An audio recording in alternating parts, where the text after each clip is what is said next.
Yo, yo, yo, what up, y'all? It's your boy Rob coming back at you once again with another live stream. So before we get started, you already know what to do.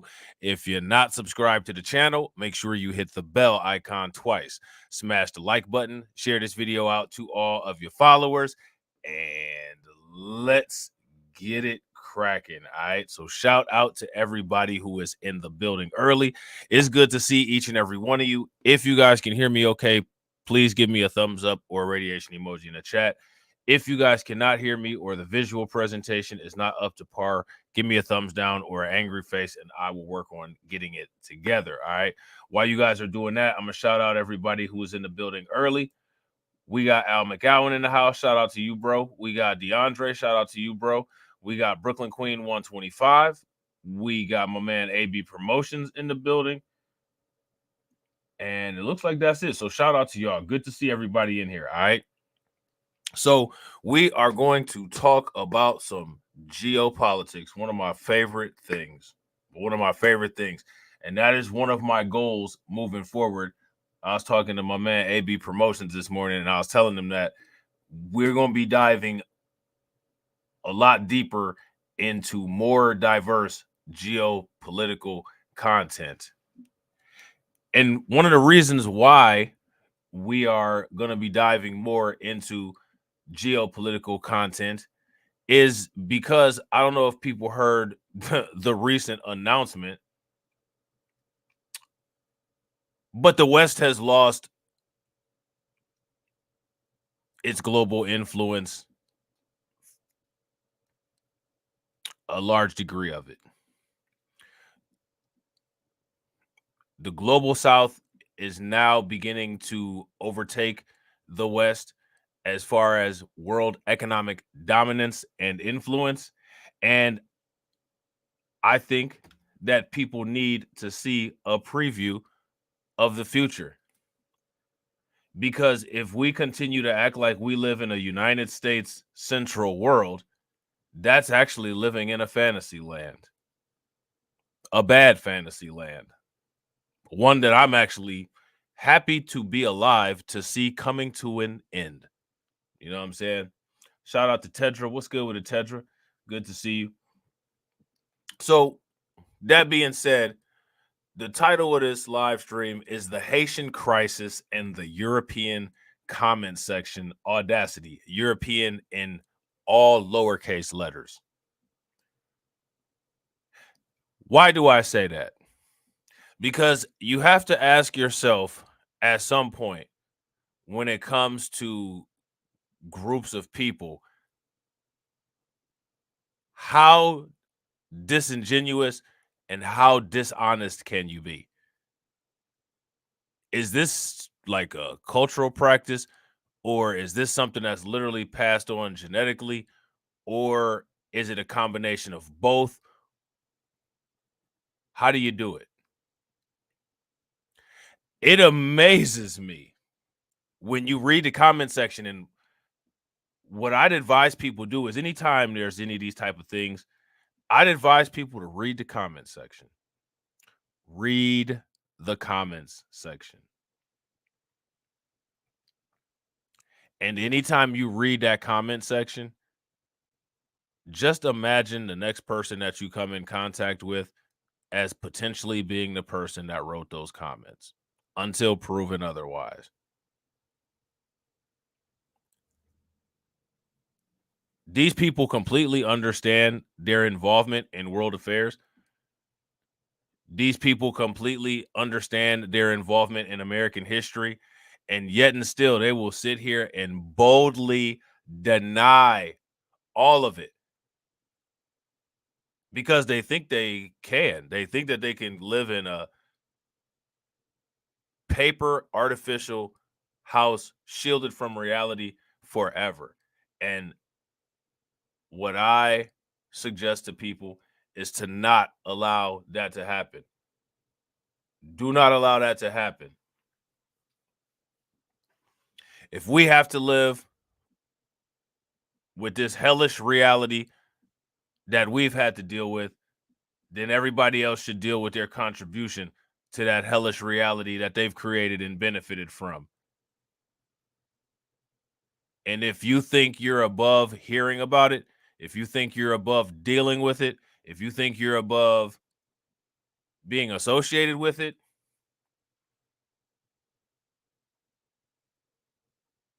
I don't think that people should be allowed to be disassociated with it. And one of the reasons I don't think people should be allowed to be disassociated with it is not for any reason other than their own resistance to actually accepting reality. It would be a different story if people accepted reality and tried to make reality a better place, but that's not the situation that we have. And since that's not the situation that we have, there should be no false comfort in a fake construct, if you ask me. You know what I'm saying? Shout out to Carlton Way. My man Carlton Way said, I refuse to watch whatever video it is of someone eating another human. Yeah, I heard about that. Now, I don't have the video of that, but we do have an article of it. And we're gonna check that article out. Now, there's no graphics in it, so don't go too far, Carlton. You know what I'm saying? There's no graphics, you ain't gonna get sick. You know what I'm saying? So now they're asking the question here, cannibalism in Haiti. Disturbing video emerges amid Biden's embassy evacuation. Now here they're saying we saw similar images in El Salvador a few years ago. Gangs bathing with the skulls of their victims. Now what I find fascinating is that they just act like this is just wild. This is just crazy. Oh my goodness, how are these people doing this? When they got their own homegrown person named Jeffrey Dahmer that did this and they gave him a Netflix special. Shout out to Mr. King. What's good with it, bro?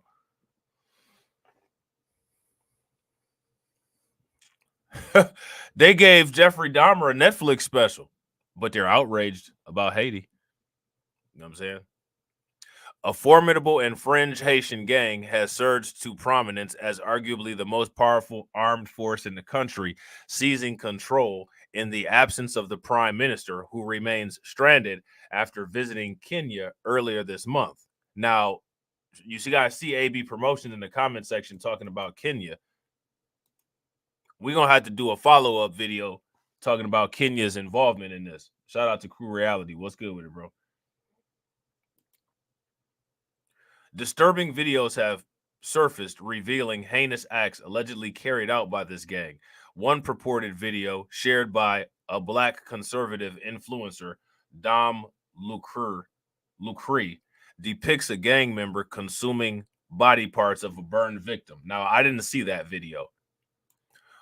While Headline USA has been unable to independently verify the video, El Salvador President Nayib Bukele recounted how gangs in his countries once bathed with the skulls of their victims. It's disgusting. We saw similar images in El Salvador a few years ago. Gangs bathing with the skulls of their victims, Bukele wrote on Twitter. All the quote-unquote experts said they couldn't be defeated because they were a quote-unquote intrinsic part of our society. They were wrong. We obliterated them. Okay? So now, this here is this Dom Lucre. And this, I actually saw this video from the tweet. As you guys can see, it's been since erased, right? Shout out to Shamika. What's good with it, Shamika? But there was no footage of anybody eating anybody on this. You know what I'm saying? Militant leader Jimmy, I hope I'm saying this right, Cherizier, known as Barbecue, has seized control of the significant parts of the country and has announced plans for further military actions. His name is linked to the allegations that his gang burns victims alive. Eesh. I'm ready to make an alliance with the devil, ready to sleep in the same bed as the devil, Cherizier declared in a speech to his backers last week, as reported by New York Post. Haitian Prime Minister Ariel Henry landed in Puerto Rico last week after the Dominican Republic denied his entry after halting all Haiti-bound flights. He has since been unable to enter Haiti. The violence in Haiti has led President Joe Biden to order the evacuation of some embassy personnel from the poverty-stricken Caribbean nation. Heightened gang violence in the neighborhood near the U.S. Embassy compounds and near the airport led to the State Department's decision to arrange for the departure of additional embassy personnel, the embassy wrote on Sunday. All arriving and departing passengers work for the U.S. government. So it's pretty bad over there. And shout out to Cameron. Cameron was saying how somebody that he knows is stuck over there. That's got to be a terrifying situation. You know what I'm saying? That's got to be a terrifying situation. Now, shout out to RG Titan. What's good with it, bro? Now, let me ask you guys this question. Why would you all say that Haiti is in the condition that it's in? If you ask me, I disagree with the popular YouTube narrative that Haitian people just can't get it popping. I disagree with that wholeheartedly. I don't believe that that's an honest assessment of the situation. I don't know where people lost focus of the fact that WS global powers have intervened and attempted to harm all non-white nations, but it would really be nice if people would focus back on that, because that's exactly what happened. The United States has been messing around in Haiti's affairs forever, and so has France. And it's extremely difficult to quote unquote get it popping when you have some of the most powerful nations completely strangulating you economically, which is literally what's going on with the entire global South.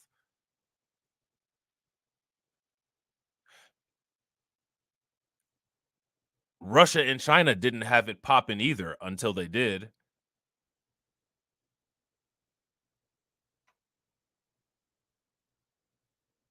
You know what I'm saying? I got respect for Haiti and Haiti's history because it's one of the countries that very definitively overthrew European colonization. You know what I'm saying? And I think that that's something that every formerly colonized nation, formerly enslaved people, victim of WS, should take note of and try to compete with. Because if you ask me, the only thing that we should be in competition with each other for is how much damage we can inflict on WS. That's it. Everybody have a running scoreboard of how many times we bash them over the head. That's it. You know what I'm saying? But that's just my thoughts. That's just how I feel about it. You know what I'm saying? I don't really think that it's really in the best interest to use white supremacist talking points to bash other black people. I had the same issue with the gender war. You know what I'm saying? But again, that's just me. That's just how I feel. You know what I mean? So now here it says most recently, the Haitian National Police Union has accused the gang of attacking two of the largest prisons in Haiti, resulting in the escape of at least 4,000 incarcerated criminals. Now, you guys recall those Latino individuals who they claim attempted to delete, I think actually successfully deleted the old president of Haiti. They're actually still incarcerated in those prisons, and they are scared for their lives. Shout out to my man DSB. What's good with it, bro? They are still scared for their lives. You know what I'm saying? The chaos in Haiti has sparked widespread concerns about the U.S. southern border, with many Haitians flooding the border due to the turmoil in their country and permissiveness of the Biden administration, which is interesting because I don't remember permissiveness of the Biden administration when it comes to Haitians at all. I remember the Biden administration going on horseback with whips to get Haitians flown back to Haiti. That's what I remember. You guys remember that? If you guys remember that, give me a thumbs up. If you guys don't remember that, give me a thumbs down. And real quick, shout out to everybody that's watching. I appreciate you guys. If you guys haven't smashed that like button yet, please take a moment, smash the like button. Also, if you guys haven't hit the bell, please take a moment, hit the bell. And also, please share the stream to your social media. So now, we're going to take a look. Let me see. Hold on real quick. I thought I had this all together. All right, my bad. I thought I had this all organized. Y'all know I'm OCD as hell. I got to have it organized perfect. We're going to take a look at a Sky News report, all right? And this is a Sky News report from a year ago, okay? And this Sky News report from a year ago, shout out to Savion Draco Zero. What's good with it, bro? This Sky News report from a year ago talks about Barbecue, the quote-unquote alleged quote-unquote notorious gang leader. Now, because the only information that I have about this is from the media that's provided on social media and mainly Western media, I don't know how accurate most of this is. I'm sure that most of this has a Western Eurocentric slant. I got a feeling that a lot of those people locked up in those Haitian prisons were probably descendants of the people that overthrew Haiti and opposed the U.S. puppet governments and U.S. interventions that are over there and somehow magically got locked up. That's my assumption. But I don't know, and I can't say that definitively. You know what I'm saying? But knowing how things operate, knowing how the United States operates, knowing how the Western world operates, I take all this with a grain of salt. This is a country that is falling apart day by day.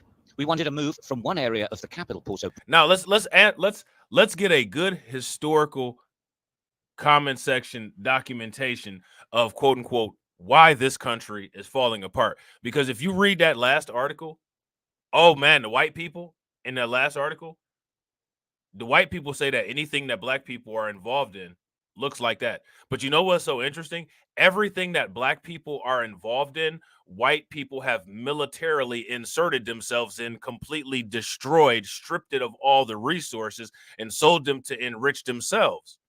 But they leave that part out. And that's one of the reasons why people need to figure out a way out of this nonsense. And when people figure out a way out of this nonsense, people need to position themselves so them people can be in the positions of the people that they talk about in the comment section indefinitely. Indefinitely. Why do I say indefinitely? Because that's what they want WS to be. Which means that our defense to that has to be indefinite. Prince to another, crossing two rival gang territories. Sky News contacts insisted we had a police escort. Machine guns ready. They cleared a way through. It is that bad. The officers were wary. 10 policemen were killed here in the last week. Now, mind you, again, just so everybody is familiar with the time frames that we're talking about here, this video is from a year ago. This is from a year ago. Okay. Now, let me ask you guys this. How much coverage is the Western media given to this situation? As a matter of fact, how much coverage have YouTube content creators given to this situation?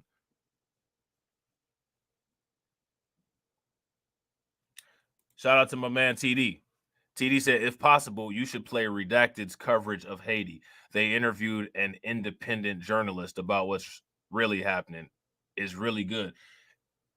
When did they post it up, bro? Is it recent? You know the title of the video? I'll look for it while this one is playing. Make sure you guys throw some flames in the chat and some radiation emoji for TD. Definitely appreciate the super chat, bro. Haiti has been bad for years, but this is a new development. There is now no elected controlling authority at all. Some countries are actively considering sending in foreign soldiers to impose order. Port-au-Prince is a seething mass. Now, when they say sending in foreign soldiers to quote-unquote impose order, let me ask you guys this question. What does that mean? What does that mean when they say we're going to quote-unquote send in foreign soldiers to impose order? That doesn't mean anything good for the people of Haiti. And all that means is a bunch of exploitation to make some earthworms rich. Oh, okay. 5 days ago, pay attention. This Haiti violent explosion is orchestrated by the U.S. Imagine that. All right, I'm about to try to find that real quick. Of desperate people, 60% of the city is under gang control. There are over 100 groups. That is who the international force would face.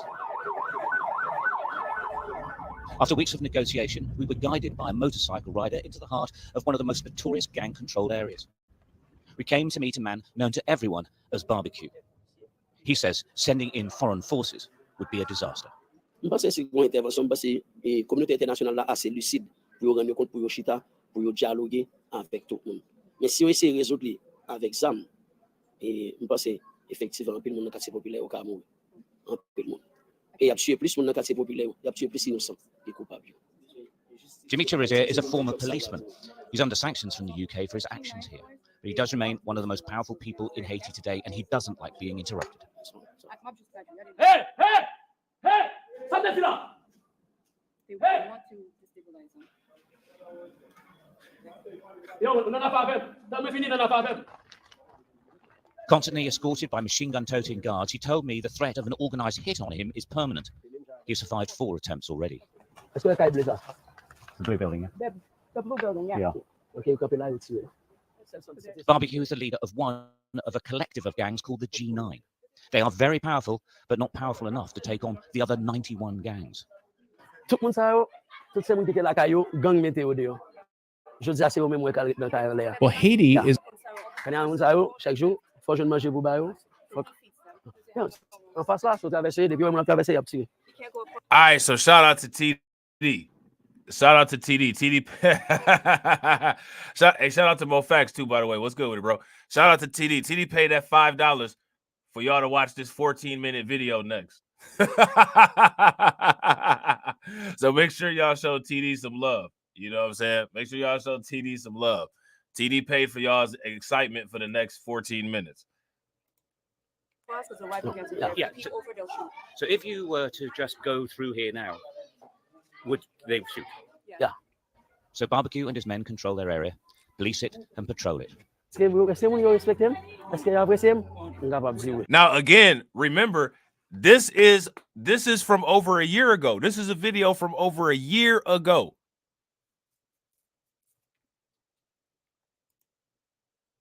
Oui, beaucoup ça.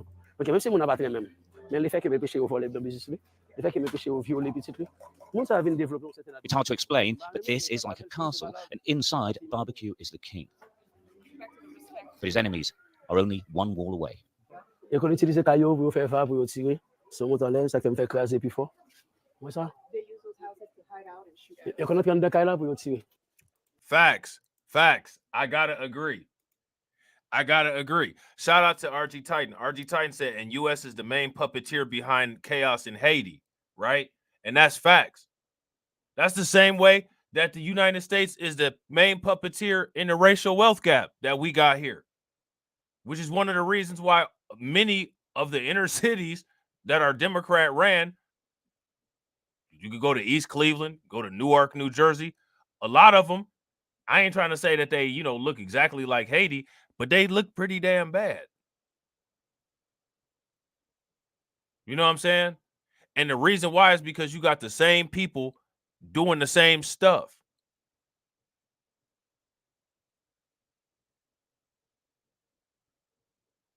I don't think that, there's anything inherently wrong with Haitians where Haitians wouldn't be able to run their own civilized, structured government if there wasn't Western interference. But what people tend to forget when they, go on these roasting campaigns is that the United States, the country that we brag as a flex about fighting in all of their wars and still not getting shit from, and we use that as a flex, like, you know, we did that, we the most patriotic people, yada, yada, yada, blah, blah, blah. You know what I'm saying?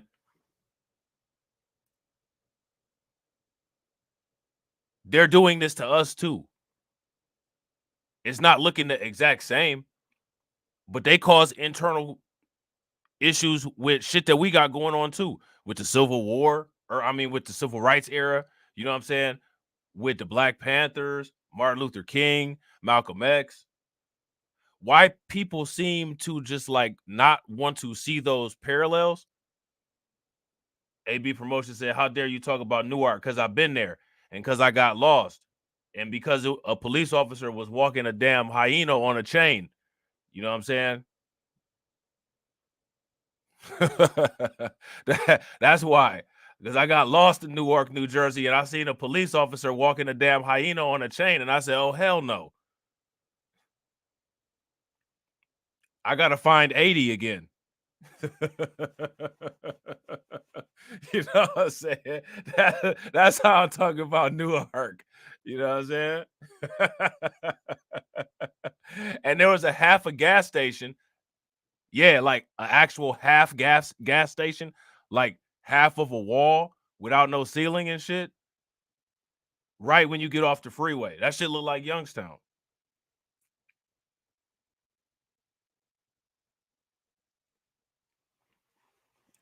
Mofax said in Newark, they got a crime called standing while black. They got that all over the world. You know what I'm saying? But this is what I'm saying, though. Everywhere where Europeans colonized and destabilized the equilibrium, it looks the same. Whether it's inner city United States or whether it's some area, you know what I'm saying, in Haiti. Would y'all agree? If y'all agree, give me a thumbs up. If y'all disagree, give me a thumbs down.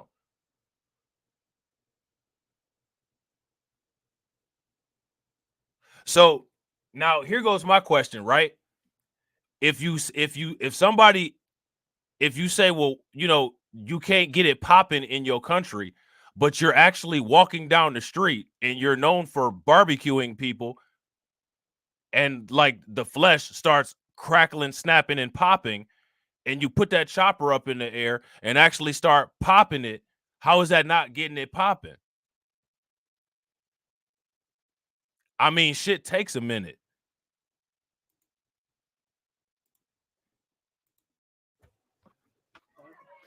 Again, we see how that nothing. He dispenses money and largesse. He sees himself as a you revolutionary said Newark fighting is a against the fine dark place. corruption of government and oligarch businessmen. But he is a gang leader and is always under attack. Port-au-Prince is a war zone every minute. The edges of their territory are clearly marked, and he rarely goes beyond them. What's really incredible, actually, is the sense of being in a war zone, actually, going through back alleys to get between the front lines, which are around the corner. It's like being in Aleppo. It's like being in Mosul. It's quite. I mean, like, I'm just asking these questions, though. Like, let me ask y'all this: are these fair questions to ask?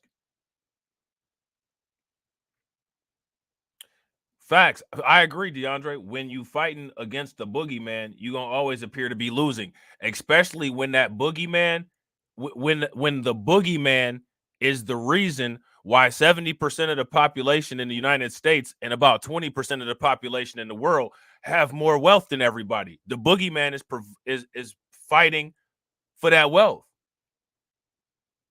So the boogeyman for us is the heroes for these people.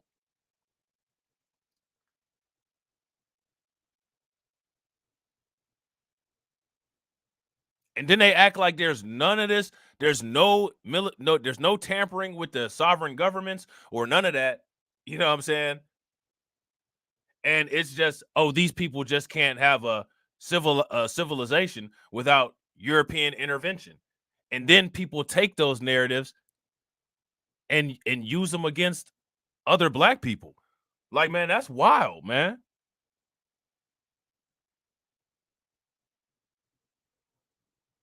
You know what I'm saying? Like I can't. I'm sorry, man. Like I can't get with that. Remarkable, actually. You've got so many factions, so many gangs fighting each other, and their territories are very specific.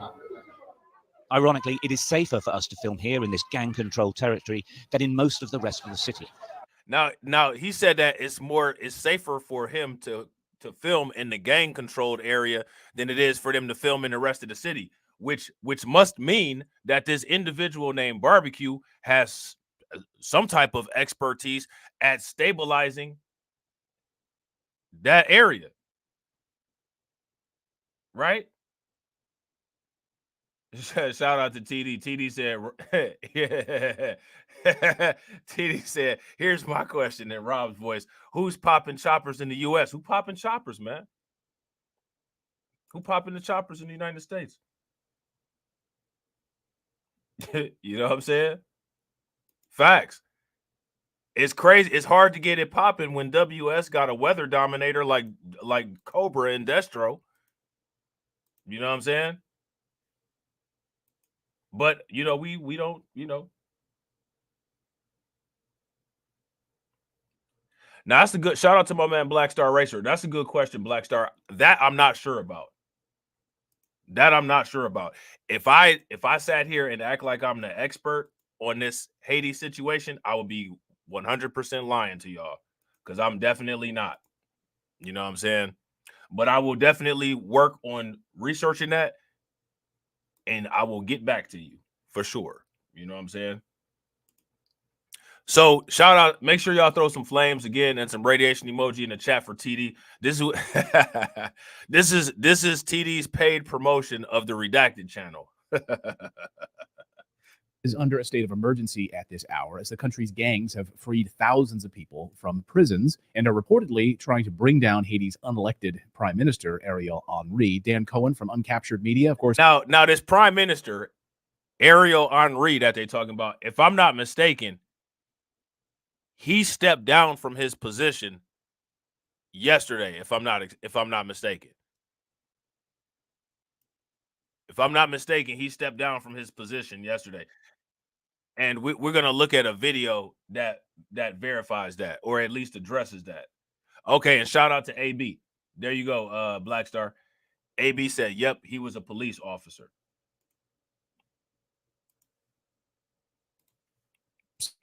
Been covering Haiti like no other, and joins us. He just actually returned from Haiti, where things have gotten a little out of hand. But I did, air quotes for gangs, Dan, because there is the story that the media tells us about what's going on in Haiti, and then there's the truth, which is, of course, what you have uncovered. What is going on in Haiti right now? Yeah, I think it's appropriate to use those air quotes on gangs. I mean, there are real gangs, but the real gang are the ones running the country at the behest of the U.S. And that's what we're seeing, a long-term sort of popular uprising coalesce right now in the rejection of the interim prime minister. So the thing is that, see, what's going on in Haiti, it kind of mirrors what's going on in a lot of the places in Western Africa. And this goes back to that whole geopolitical shift of what's called the quote unquote global South rising.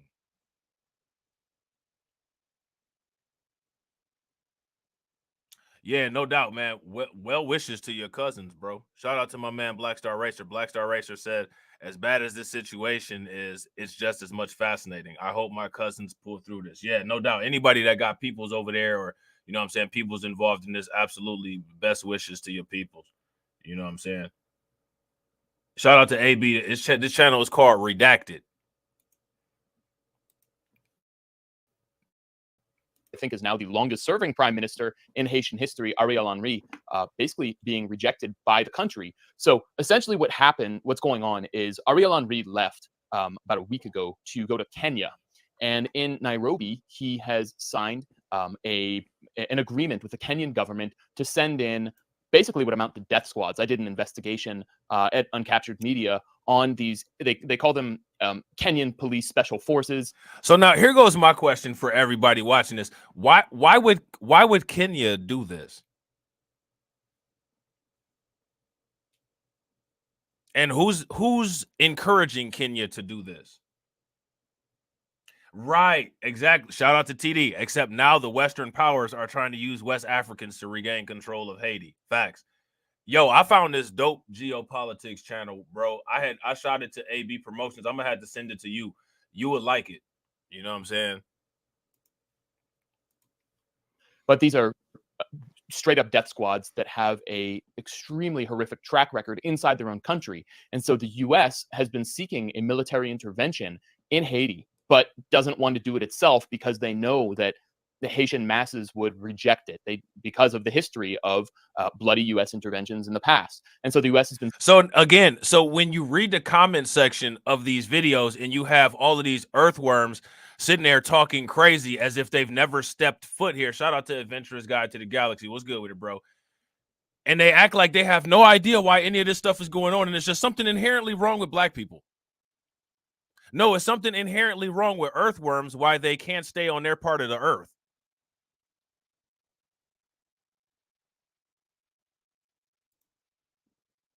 Seeking other countries, has tried every single way, ram it through the United Nations, through CARICOM, and finally got the Kenyans, apparently Shout through a out to hefty Mo bribe. Y'all killing it in the comment section with the absolute great questions. You know what I'm saying? I hit those I hit those ducats. You know what I'm saying? Maybe I was thinking something. I meant to hit Mo Facts. Shout out to my man Mo Facts. And shout out to my man DC Precise. What's good with it, bro? Mo Facts says the craziest part of this whole story is the Haitians have the most credible claim for asylum, but are treated the worst at the border. I wonder why. What do you guys think about that? What's your answer for Mo Facts' observation? Because that's a great observation. Would anybody disagree with that observation? They've had natural disasters. They've had U.S. intervention in their sovereign government. And yet and still, you know, you get rounded up with horses and whips if you're Haitian at the border. Why is that? Somebody make it make sense. Now, honestly, you know what I'm saying? Like, that right there, that is damn near a proxy of how the United States government treats us. And then they got a Haitian, Jean-Pierre, to sit there and justify the nonsense. And I got to agree with Mr. King. I think it has a lot still being punished for 1804. Yeah, shout out to Black Star Racer. Facts. That's why everybody should wear them Dessalines shirts. You know what I'm saying? You know how Jesse Lee Peterson said that there should be a White History Month? Get a Dessalines shirt and wear it during Jesse Lee Peterson's White History Month, when Dessalines actually made white people history, actual history, like non-existent anymore in Haiti.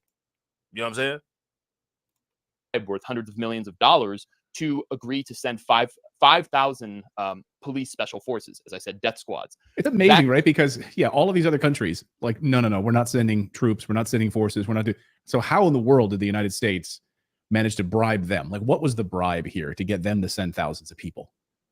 Yeah, hundreds of millions of dollars to this incredibly corrupt Kenyan government that is basically a landing strip for the United States. Now, as much as redacted as, oh, they're bringing us the truth.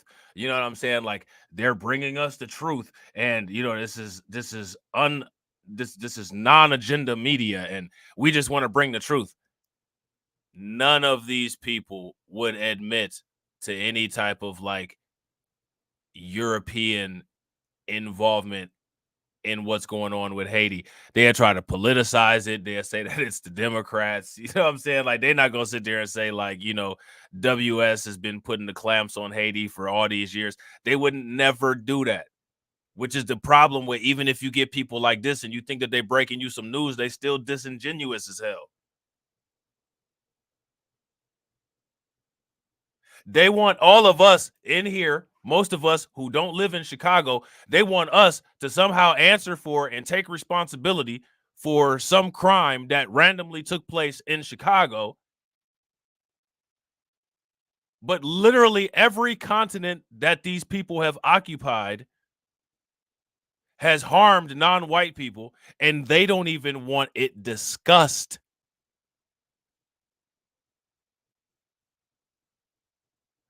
Where does that facilitate any type of political compatibilities?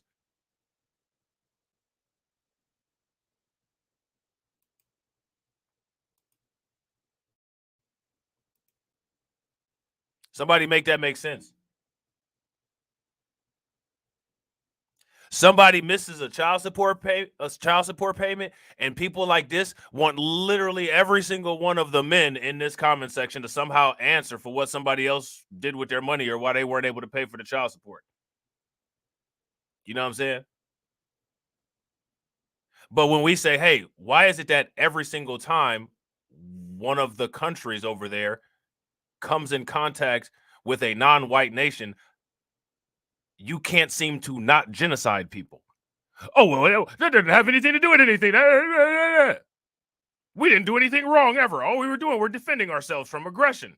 Other people having children is a threat to us. How does that facilitate for conversation? How does that facilitate for political discussion?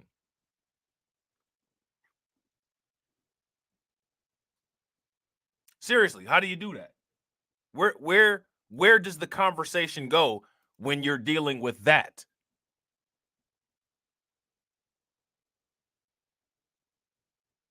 That's one of the reasons why you see all of that nonsense that Joe Biden does anytime he's asked about reparations. I'm telling you, it's damn near a reflex.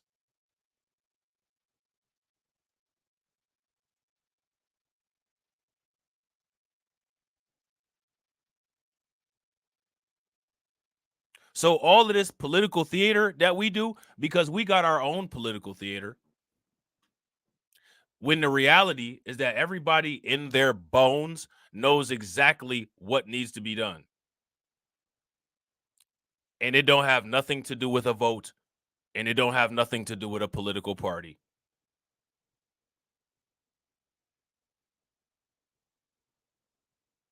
Did you guys know that white people killed so many people, it actually lowered the temperature of the planet? Did you guys know that?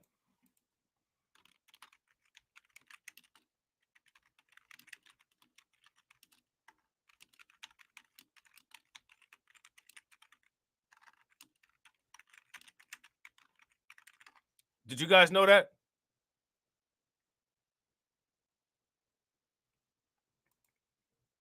How many people knew that?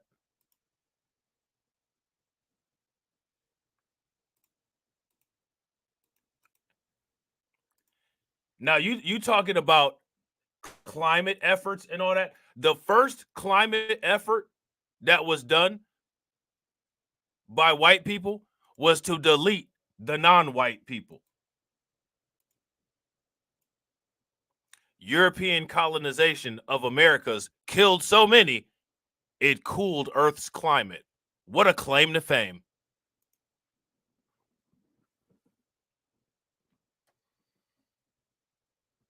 That's disgusting.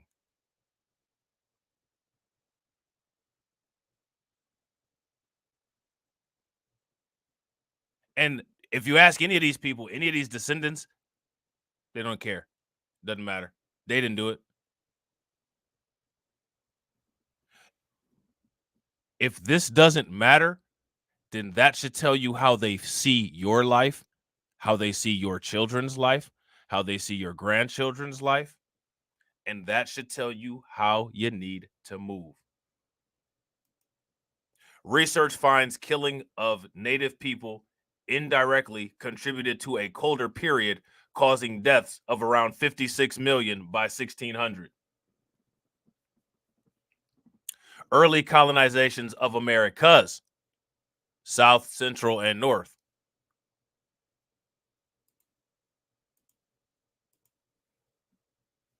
And they want to make a big deal about somebody bathing in a skull. I mean, you know, it's not something that I would do. I prefer a bar of soap, but I'm just saying.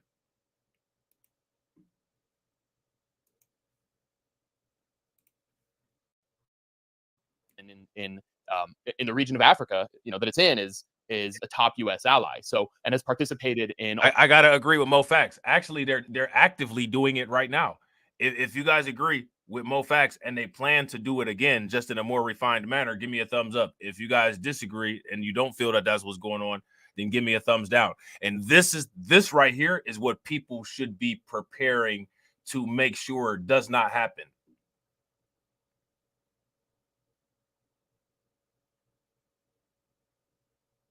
This is what people need to make sure does not happen.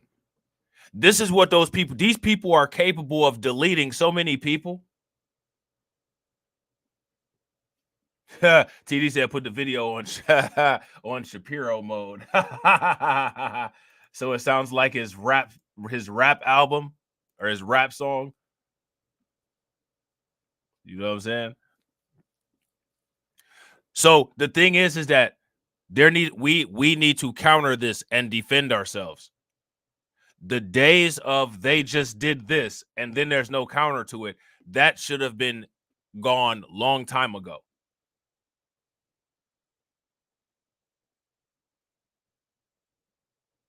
Do you guys agree? If you guys agree, give me a thumbs up. If you guys disagree, give me a thumbs down. Kinds of interventions throughout Africa and even in Yugoslavia in previous decades. And so it's a dependable kind of regime for the United States in Africa. And they figure, well, we can get basically a black face on this American intervention in Haiti. That's the idea. However, that has met some legal hurdles in Kenya, namely because there has to be a bilateral agreement with the government of Haiti, and the government of Haiti is unelected. So they're trying to ram it through anyway. Prime Minister Ariel Henry goes to Kenya to get this thing signed. And now that he's out of the country, what's happened is these armed groups, some of which are criminal in nature and are fair to call gangs, and some of which are not criminal in nature, and we've profiled extensively, here on Redacted. These armed groups have a sort of non-aggression pact, I think is the best way to describe it. And so what they've done is gone and occupied the airport in Port-au-Prince, which basically means that Ariel Henry cannot come into the country and cannot land. And at this point, look, hold on, AB Promotions, AB, that don't look like AB, that don't look like Newark, bro. Stop fronting. You know what I'm saying? That Ariel Henry cannot come into the country and cannot land. And at this point, I don't think anyone even knows where Ariel Henry is. So this is the main thing we're trying to accomplish, is keep Ariel Henry out, this unelected tin pot dictator controlled by the United States, to keep him out. Inside the country, you have this non-aggression pact between these armed groups, and these armed groups are who carried out this raid on the prison, freeing thousands of prisoners. And now I just want to kind of help people understand, what is this non-aggression pact? Who are the gangs? Who are the other armed groups? So we have profiled extensively a guy named Jimmy Cherizier. His nickname is Barbecue, who is a former Haitian police officer who was basically burned by the system and became a quote-unquote outlaw. And he founded a group called the Revolutionary Forces of the G9 Family and Allies, and which basically sought to unite armed groups against the criminal armed groups. And so for about 4 years, the G9, led by Cherizier, has been fighting against these gangs, these criminal gangs that kidnap, that rape, that murder. It sounds like Cherizier is making an attempt to get it popping. See, yeah, we got you, Black Star. We got you. Just stick around. We'll get to it. We'll figure it out. We're going to figure it out. We're going to get to the bottom of it. You know what I'm saying? We're going to figure it out.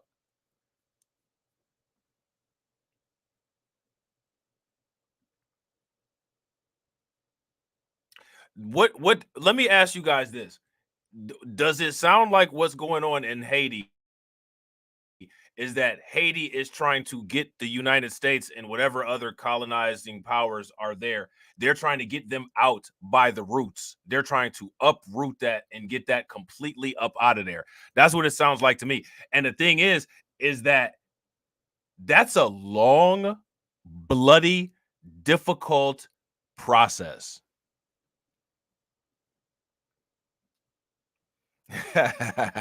you said I got some nerve.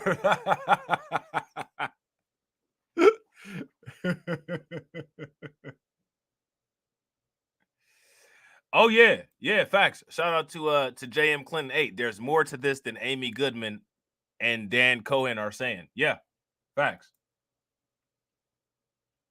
Super facts. They want that natural gas in Haiti the same way they trying to get that natural gas in Guyana.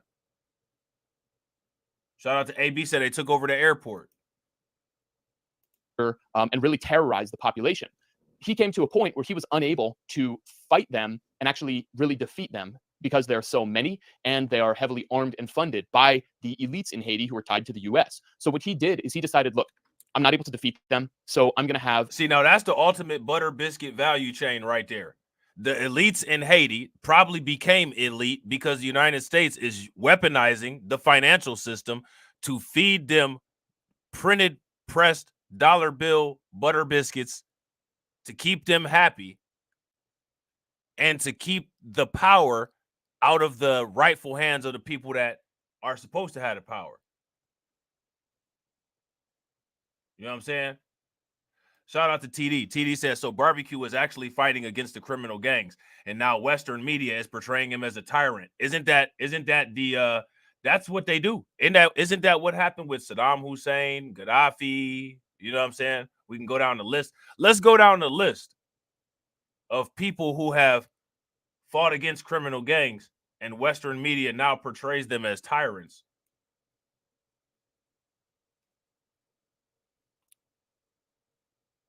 Didn't the United States pay?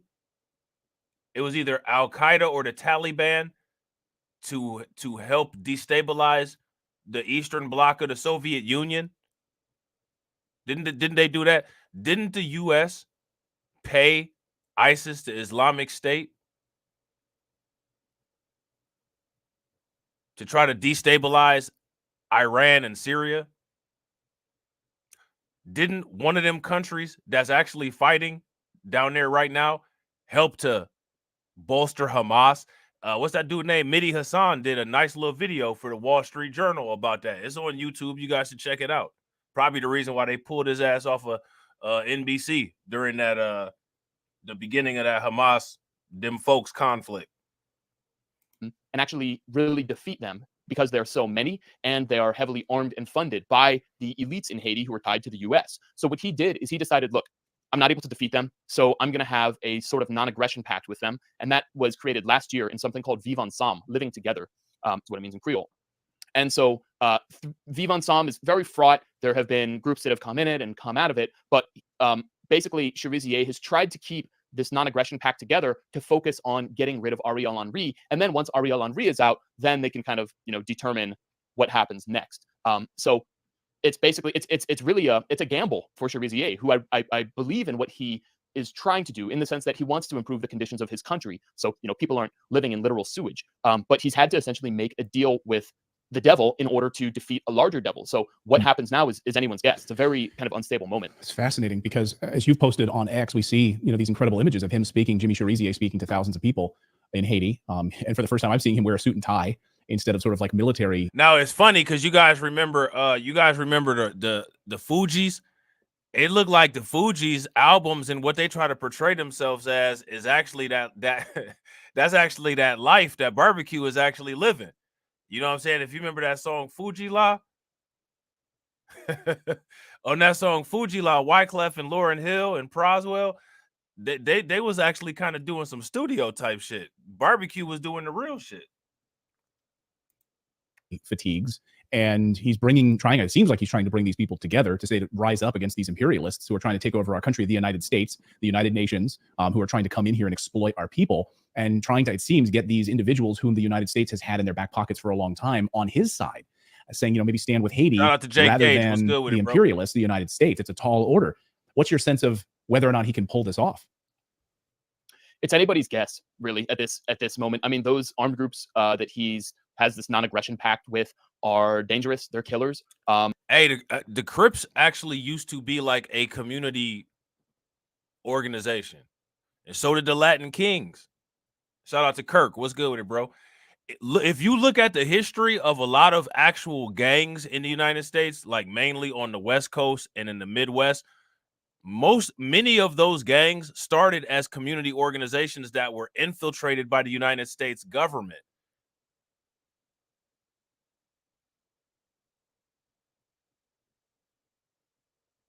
You know what I'm saying? But Whether he can convince any of them to change their ways remains to be seen. Whether he has to end up fighting them as he was before and has been for years, that's a big question. And he has been fighting some of them. This whole Vive Ensemble non-aggression pact, like I said, has been very fraught. For example, he lives in a neighborhood called Lower Delma, which he is basically responsible for, and he for years fought the next neighborhood over called Bel Air, led by a guy named Kempes Sanon, who is an unrepentant kidnapper. Now he has a non-aggression pact with him. Does that mean they're allies? They're at peace? No, it just means they're. Hey, do you guys remember on the Auditing Africa? Yeah, that's what I said. Mo, on the West Coast and in the Midwest. You know what I'm saying? Chi-Town especially. What's that dude's name in South Africa that was saying that had the white people triggered because he made that song "Kill the Boers"? Do y'all remember him? What's his name? What was old boy's name that made that platinum song called "Kill the Boers"? And it had everybody triggered. Elon Musk was big mad about it. That's who Barbecue need to get with. Barbecue need to reach out to him. They need to network. They need to get a little value chain going. They're currently not shooting at each other, not killing each other. Yeah, Malema. Julius Malema. Barbecue, the G9, has been fighting against other groups from a few streets over, and that was happening when I was there with Kim Ives of Haiti. He was in the "Kill the Boer" song. He was talking about getting the chopper too. He said, "Kill the Boer, rat-a-tat-tat." Sounded like he had like Scarface, "Hand to the Dead Body" mixed in there. Rat-a-tat-tat to them boys, hit the motherfucking flow. Here come the white sheet. Y'all don't know nothing about that. Just about 2 weeks ago. So we see that this is very, I keep saying the word fraught. It's the best way to describe it. It's extremely fraught. It's unknown how it could develop. And he's at the same time, actually, that he has been making these non-aggression pacts with these different armed groups. Those armed groups have actually still been attacking other neighborhoods. And what Barbecue has been doing is taking in the victims from those neighborhoods and allowing them to take shelter inside his neighborhood, allowing them to set up markets, which is basically how they survive, by selling, in informal markets on the street. So it's just a totally fluid situation that could just go any way. Oh man, bro, Julius Malema had Elon Musk making all kind of weird AI looking faces. Do you get the sense that the United States meddling, or the United Nations meddling in this, is subsiding, or is this sort of a catalyst moment where you're about to see a lot more nefarious, I don't see boots on the ground, but money flowing in, arms flowing in, meddling flowing in all of the ways that the U.S. manages to meddle, and we don't see it in the open air? I mean, it's no secret that the arms come from the U.S. and have been for quite a while, whether through official or unofficial means. I mean, Florida has very lax gun laws. It's easy to get guns out and smuggle them in to Haiti. So that has been going on for quite a while. I mean, I think now here goes my question: why don't you see the same outrage about the United States and their intervention in Haiti as you do with people acting outraged about Israel and Hamas? How is it that 70% of the United States population can turn their head and act like they don't know anything about this, and then when they look at Haiti, say, well, it's just like anywhere else that black people are, but then they can have so much pity for the people in Hamas, whichever side that they side with, and hyper focus on to ignore every other trail of destruction that they've left around the planet?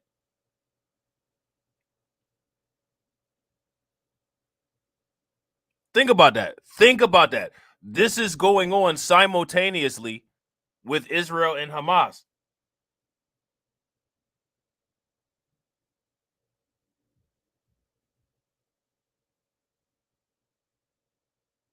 And those very same people, they act like they don't know. When's the last time Alexandria Ocasio-Cortez mentioned anything about this?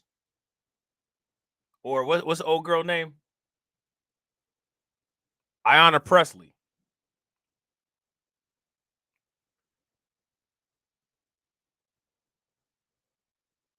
The progressives. What about Bernie Sanders? What do you guys think Bernie Sanders has to say about any of this? The U.S.'s overall strategy is really faltering. They haven't been able to convince many countries to go in. Even with Kenya has said they would contribute 5,000 police. Benin, which is in West Africa, recently announced that they would contribute 1,000 police. The Bahamas, a few other countries have said they would contribute, very small amounts, which are more symbolic than anything. But it's really not enough to be able to accomplish what the U.S. wants, which is to basically go in and root out these, so-called gangs. First of all, just the number of forces. I think you want, maybe a 5-to-1 ratio of foreign troops going into these. Facts. I gotta agree with Mo. Facts. And here goes the thing: it's not a requirement, right? It's not a requirement. People have bought into this illusion of this whole "we are the world" thing. You know what I'm saying? It's not a requirement for us to care about anybody else, and it's not a requirement for them to care about us. The only problem is that everybody else seems to have gotten exercising that down to a science, and for whatever reason, we kind of just are like, oh, what's going on? Would you guys agree? Shout out to my man TD Hip Hop Media. TD Media about to get that Griff gang going. I might actually split this stream up and grift on it a little bit tomorrow, but I want to talk about some crypto. You know what I'm saying? But think about it. I think that's the realization that people need to come to. When are people going to realize that caring is not a requirement? Shout out to my man We Lit. Throw some ducks in the chat for my man We Lit.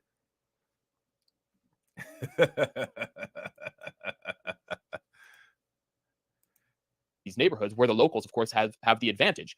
It's like the Americans going into Vietnam or something. You're going against people who know the terrain, who speak the language, who can blend in, with the civilian population, with the public, and they just kind of appear and disappear and this kind of thing. So it's really a bad situation for any Kenyan or any Kenyan police officer to be going into these slums in Haiti trying to, also they don't even speak the language. In Kenya, they speak English and Swahili, but they don't speak Creole. They don't even speak French. So they're going to be totally clueless. And basically it's just not a very strong recipe. It's not a strong plan for a success of any kind of intervention. So I think the U.S.'s strategy overall is very half-baked. And now here goes my question. What is the U.S.'s interest in this?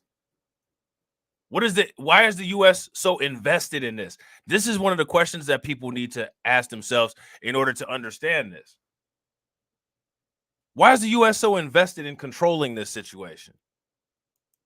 And again, why is it that many Americans and most of the American government, they kind of just ignore this situation? They don't talk about it. They don't discuss it. Yeah, I got to agree. Shout out to J.M. Clinton. They still use words slums and gangs when referring to us. Now, here's my question. When are we going to start using words when referring to them? My word of choice is earthworm. You know what I'm saying? That's my word of choice because of the biological similarities. Thriving in dark conditions, bathing in dirt, eating dirt, not really reacting well when there's a lot of sunlight, similar in color. You know what I'm saying?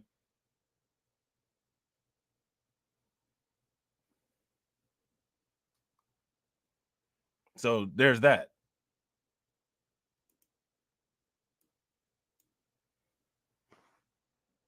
You know what I'm saying? I mean, they can just boldly call us names and, just make up stuff about us. And, you know what I'm saying? So why not?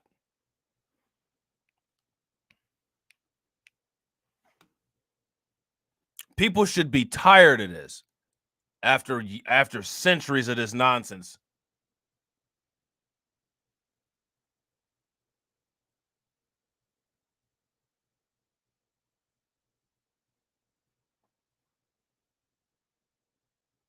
People should be tired of this. And again, like I said, when I'm talking about this, it's purely defense. If things were not the way that they are, I definitely wouldn't be saying to just advance and move on people like that.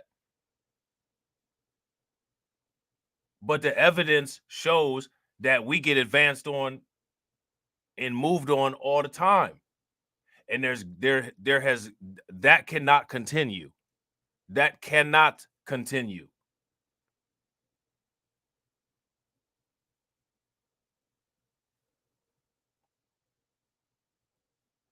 And I gotta agree. If you guys agree with AB Promotions, give me a thumbs up. If you guys disagree, give me a thumbs down. Here's my question: where's the UN to, have a tribunal and ask the rest of the world if they feel that the United States involvement in this situation is lawful or not.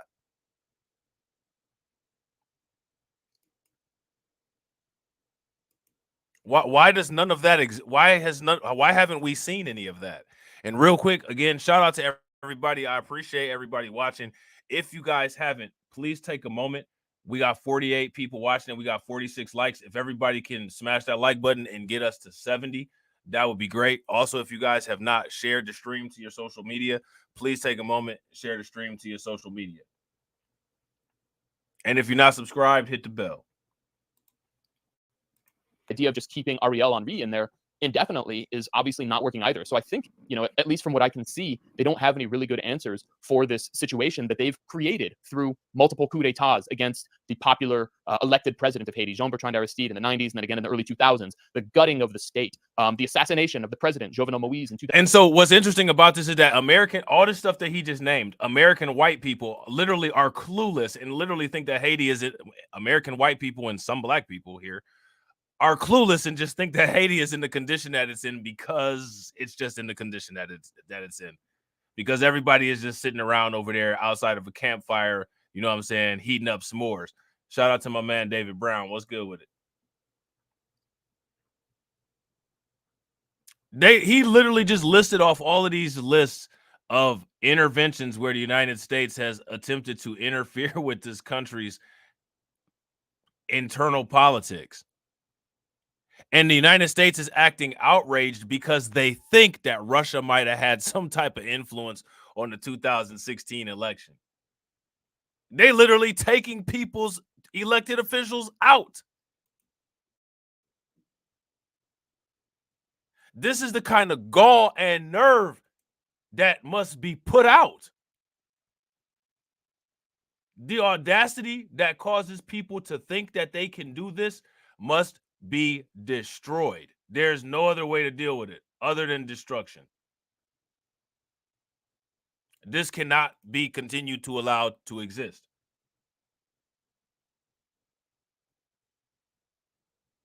Allowing this to exist is an existential threat to the rest of humanity for many different reasons.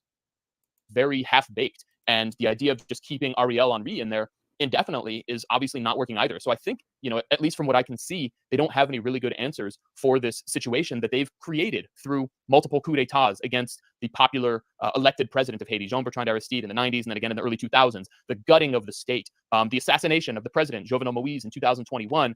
It's just the U.S. has abused Haiti in every way possible and exploited its labor in such extreme ways and shaped it. And now it's got this mess on its hands that it's trying to, stuff back into. With no assistance from the rest of the world.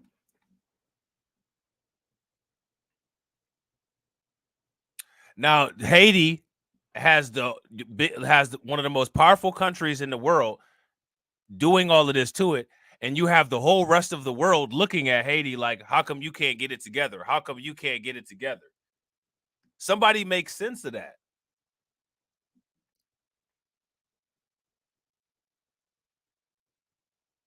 I got to agree. If you guys agree with DeAndre, allowing this to persist becomes complicit. Give me a thumbs up. If you guys disagree, give me a thumbs down.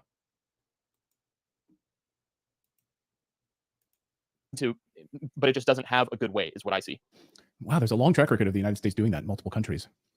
Destabilizing these countries through assassinations, coups d'etats, and then realizing they've made a massive mess and then trying to stuff that genie back in the bottle. I could... Yeah, kind of like reparations.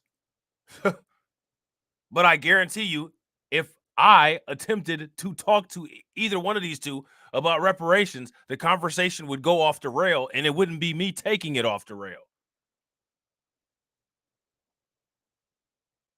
Like, these two benefit from the United States doing the very shit that they made this video about.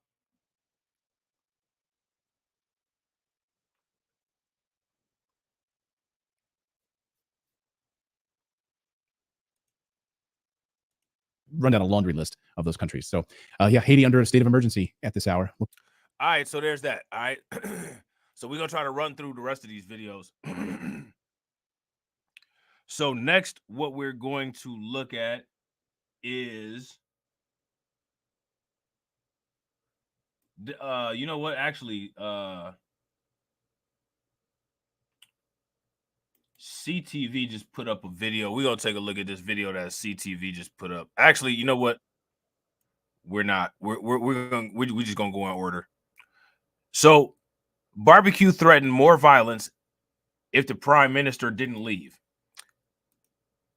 All right, if he doesn't step down and resign, which interestingly enough, we know now that he did indeed resign.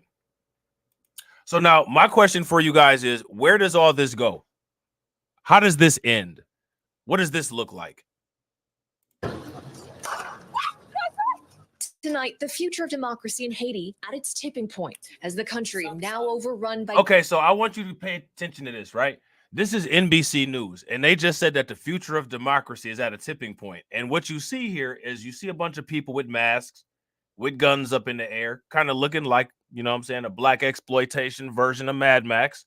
And then you saw the women running, listening to the gunshots.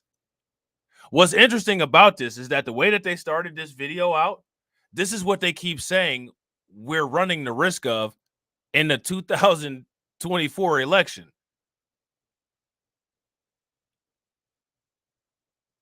Democracy hangs in the balance. No, you see this right here?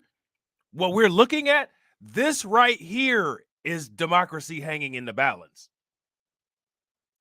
Nothing's going on right now in the United States that has us anywhere near democracy hanging in the balance. Some shit like this, that's what democracy hanging in the balance looks like.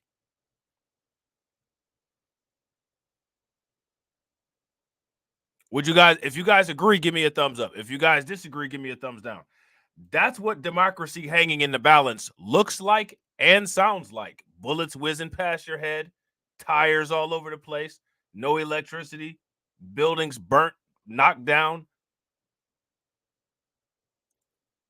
people with Mad Max masks on, with choppers in the air, talking about they run the city, looking like the California Love video.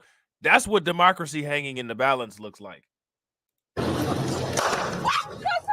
Tonight, the future of democracy in Haiti at its tipping point as the country, now overrun by gang leaders, teeters on the edge of political chaos.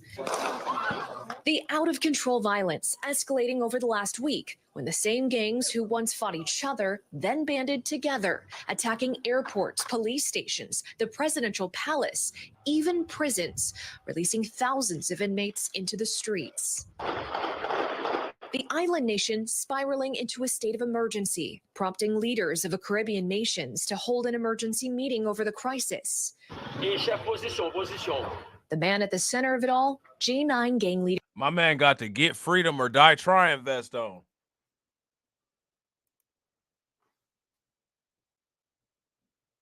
Man, my dude, they not playing over there. My dude got to get freedom or die trying vest on.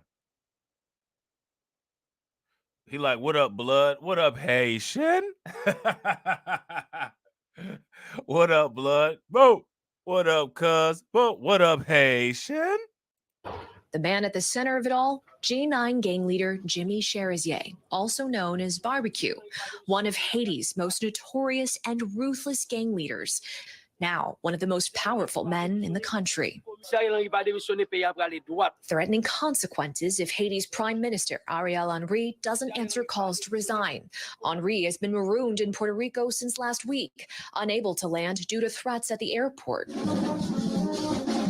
The Haitian gang boss rising to power, once an officer in the Haitian National... Right, and you guys see why they keep calling... Now, we just heard on Redacted the whole rundown of his resume, right? And there's clearly more going on here than just him being a quote-unquote gang leader. He's got a whole history behind himself. You know what I'm saying? This is Western meat. This is... Do you hear the terminology that they're using? This is what Professor Black Truth be talking about when he talks about how the white media will just repeat something and repeat something and repeat something and repeat something until they try to beat you over the head with it to make you believe that it's true without any facts.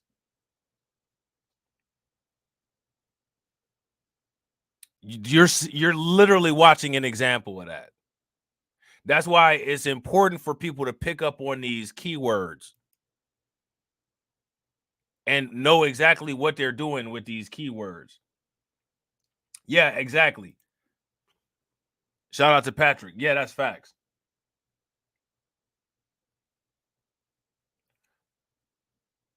Patrick said, I heard about this man and his resume says he's not some common gang leader. No, we found out in the video he used to be a cop.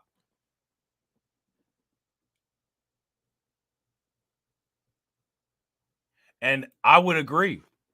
If you guys agree with DSB, give me a thumbs up. If y'all disagree, give me a thumbs down. He looks like he just wants the best for Haiti, but America is trying to make him look like a terrorist. And that's because they want to sway public and global opinion. They're using the media value chain and weaponizing it.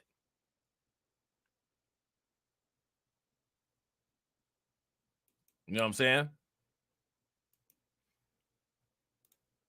Police force, now the face of the rebellion against the government, likening himself to figures like Robin Hood, Martin Luther King, Malcolm X, and Fidel Castro. Well, it's interesting, right? He's comparing himself to these particular people, right? And you got white politicians that literally compare themselves to Confederates and SS Reich members that here in the United States, they call those people heroes. But because this guy is attempting to get U.S. intervention out of his country to stop harming them, he's a villain. This whole story is a villainy arc. You know what I'm saying? If this story right here don't show people my logic behind why I say embrace villainy, I don't know what else will.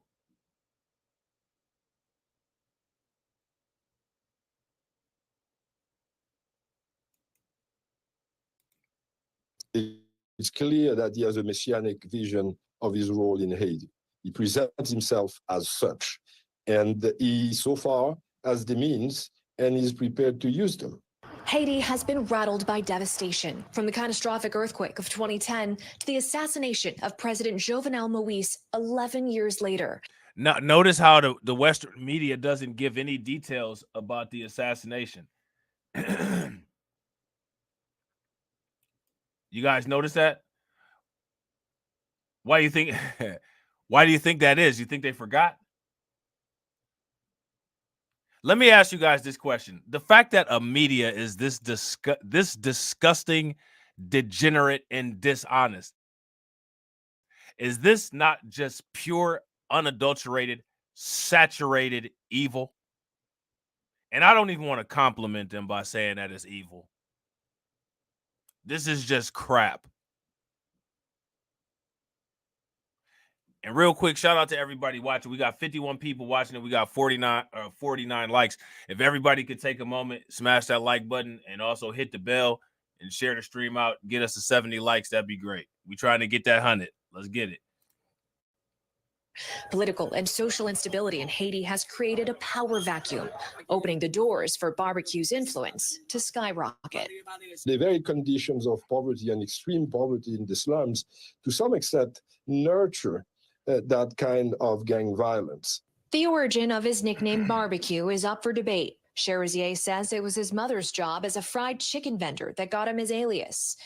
Others claim it comes from his alleged involvement in the 2018 Port-au-Prince massacre that left more than 70 people dead, many burned beyond recognition. The international community ramping up efforts to prevent nationwide pandemonium as President Biden approved a military operation to airlift some of the embassy staff from Haiti over the weekend. U.S. Secretary of State Antony Blinken meeting with world leaders at that emergency meeting in Jamaica today. The calls for action growing more urgent. The United Nations reports at least. Now, here's my question. Who's calling for action?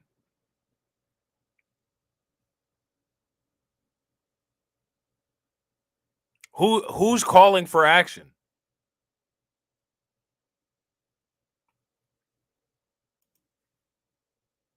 These 15,000 people left displaced by the violence in just 1 week.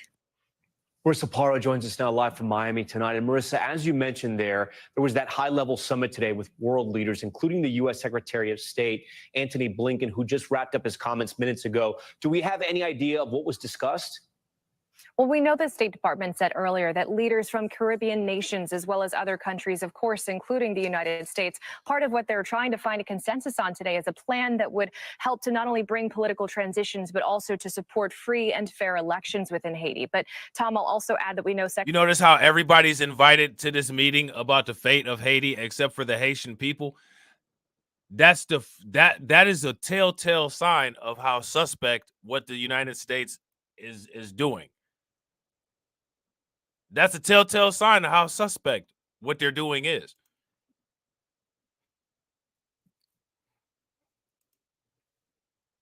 Secretary Blinken has been meeting with the United Nations for the humanitarian side of this. The UN really stressing the need to be able to bring in necessities, life necessities, like treatment for things like gunshot wounds and medicine to the people who remain stranded there. Thanks for watching. Stay updated. So there's that. And again, Western media, Western propaganda. All right. So now we're going to take a look at the Canadian TV news channel. Well, actually, you know what? We're going to take a look at this little clip here from CNN.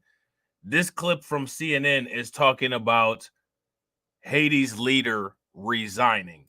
All right. Now, I want to ask you guys this question. What do you guys think the real reason is that Haiti's leader decided to resign today? There's got to be a reason. Haiti's prime minister has resigned as the violence in his country just gets worse. Officials of CARICOM, a regional bloc, say Ariel Henry submitted his resignation Monday night. This comes after regional leaders met earlier on Monday in Jamaica to discuss a framework for a peaceful political transition. The country has been plunged in a crisis after powerful gangs carried out highly coordinated attacks right across the capital. Let me ask you guys this question. They're calling these gangs, right? And these gangs have attacked the capital. We have gangs in the United States, but you know what's interesting?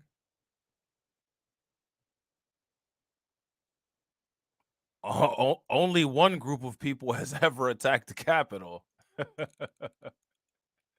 But they don't call them a gang. You know what I'm saying? They call everybody else a gang. You know, the people that do drive-bys, the people that do little robberies, the people that sell drugs. Those are gangs, right? Now, what they're saying is that these are highly coordinated gangs that have attacked the Capitol. And there's a group of people who it said has attacked the Capitol here, but they're not called a gang. What y'all think about that? Ain't that interesting? Port-au-Prince since last month. Now, meantime, America's top diplomat says the U.S. will contribute $300 million for a Kenya-led multinational security mission to Haiti. Antony Blinken's announcement came after a high-level emergency meeting. You see them there in Jamaica, all of them discussing Haiti's political crisis.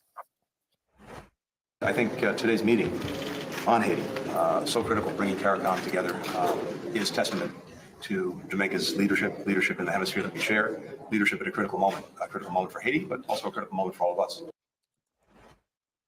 What does the United States share about this hemisphere? What do they share?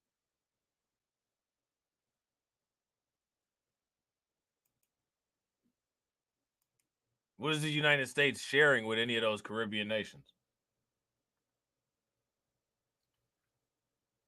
Hell, what is the United States sharing with any of us? For more, we're joined by Jacqueline Charles. She is a Caribbean correspondent for the Miami Herald. Jacqueline, good to see you again. Listen, things are obviously dire in terms of not just what's going on in Haiti, but the solution to it. So we have that meeting with CARICOM in Jamaica. They're calling for something that's broader and more inclusive. What does that mean?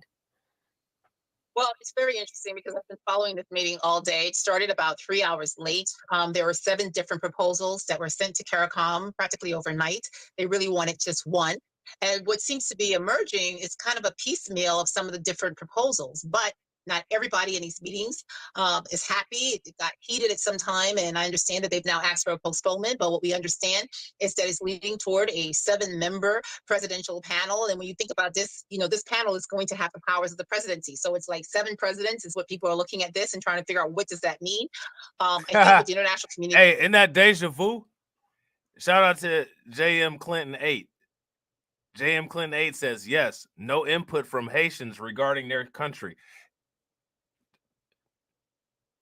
We don't know anything about that over here, do we? If that sounds familiar to you and you've seen that or experienced that before, give me a thumbs up and let me know where you've seen this at. Learned today that despite their criticism of the process up until now, that it's very difficult to get Haitians to arrive at a consensus, and you're not going to be able to make everybody happy. And while they made it seem or allowed them to believe that Shout out they to were Kiko. What's giving good their with you, bro? opinions and they were coming at this, there was definitely a lot of nudging on the part of CARICOM leaders and the United States from individuals that I spoke to who were part of this process. Shout out to Jerry Bedford. What's As good you with said, it, bro? a lot of controversy even about what's taking place at that meeting in Jamaica, and then they have to make it work on the ground. The gangs in the international community actually agree on one thing, and that this needs to be a Haitian-led solution. Is that even possible, given that the gangs— I mean, that's literally that's just natural and normal. Of course, this should be a Haitian-led solution, right?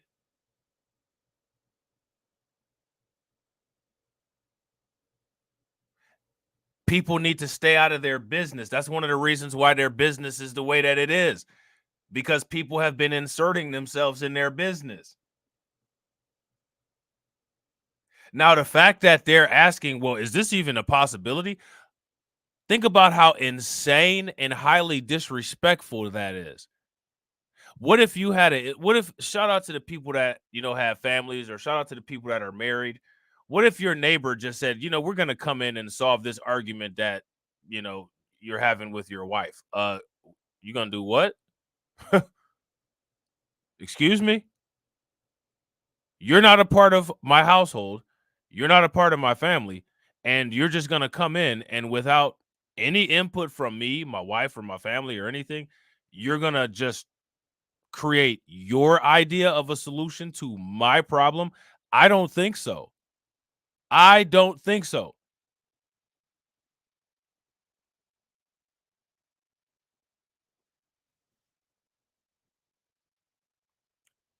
I hope that everything goes well for your family, JM Clinton. There's a lot of people that have family or people that they know in Haiti that are worried right now. I really wish well for everybody that has people over there. This is a very concerning situation.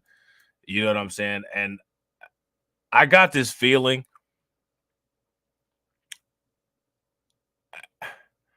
I got this feeling that when it comes to many situations like this,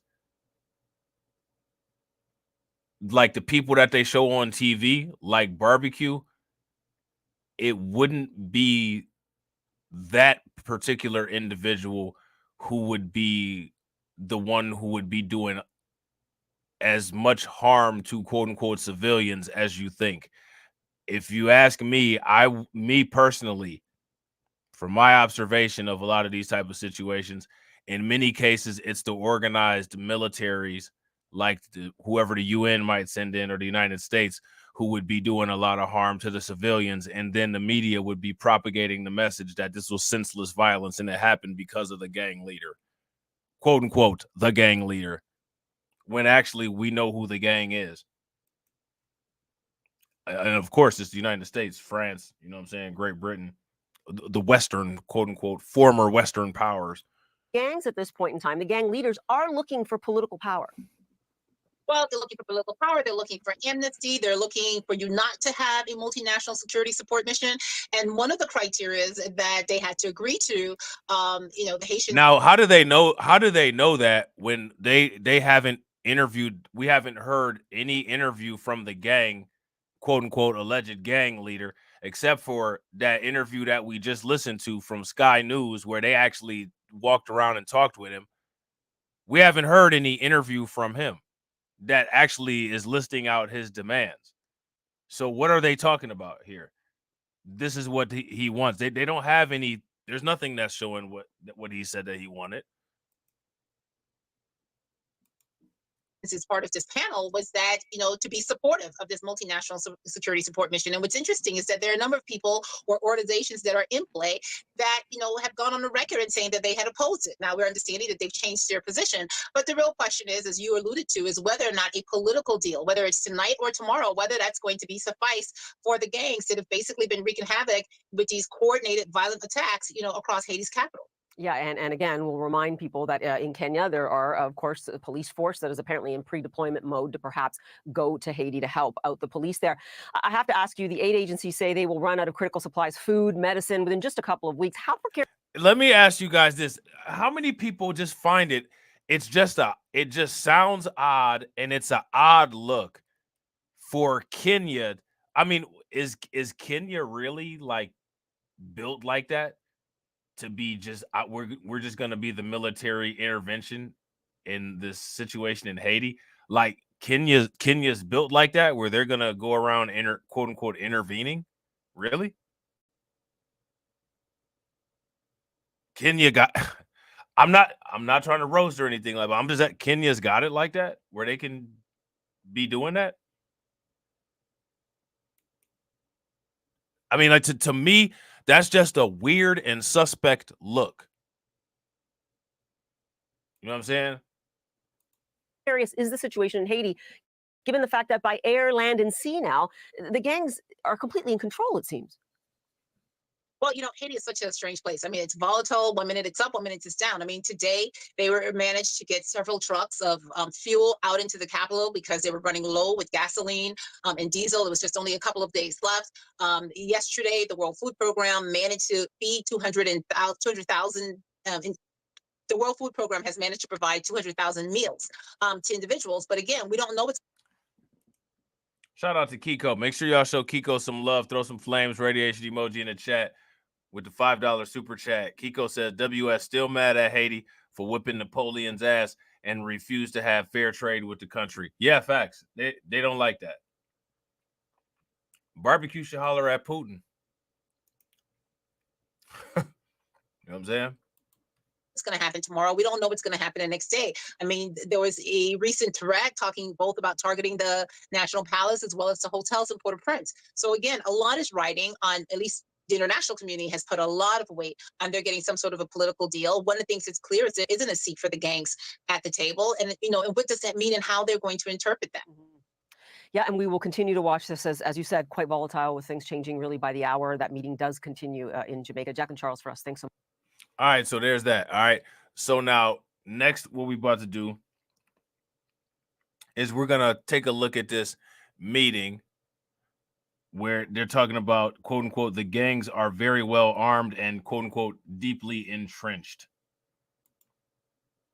And I got to agree. The U.S. government definitely created this crisis.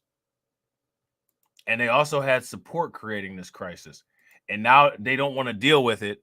And they want to try to slither their way out of it, which is one of the reasons why they're trying to put Kenya up to walking into a death trap. Is my guest with the University of Toronto. One of his areas of expertise is the situation in Haiti. Danny, good to see you. Your thoughts on where we stand right now, this upcoming resignation of Ariel Henry. So you guys, I want you guys to pay very close attention to just how stupid the media is. Like, they just bring this guy on and say, and one of his expertises is the situation in Haiti. They don't list any credentials or anything. Have you ever heard anything like that? Have you ever seen anything like that? Here's this guy with his face all up in the camera, and conveniently, he's an expert on the situation in Haiti. No resume. Just take our word for it.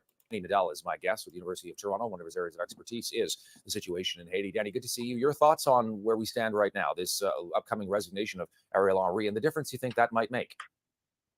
I think it's going to make a difference. This has been very long in the making. He was supposed to have stepped down almost 2 years ago, and there's been pressure from civil society in Haiti and from other political actors for him to step aside. He was supposed to have impaneled the transition council, and he kept delaying implementation. He kept making it hard for them to do their job. I think with him now finally supposedly out of the way, if he actually does step down, we might see a renewed attempt to try to get the situation under control. That said, it's not a magic bullet. He was not the only thing standing in the way of improving the situation in Haiti. And now with no partner for dialogue in the next couple of weeks, it's going to be interesting to see how Canada, the US, and the international community deal with the impending mission, if they're going to be able to get off the ground, if they're going to be able to overcome the other obstacles, including the court injunction against the mission in Kenya. Yeah, the Kenyans, of course, will be leading a peacekeeping force of sorts, about 1,000 police officers, and other countries will contribute to that. Let me ask you guys this. How is an invasion a peacekeeping force?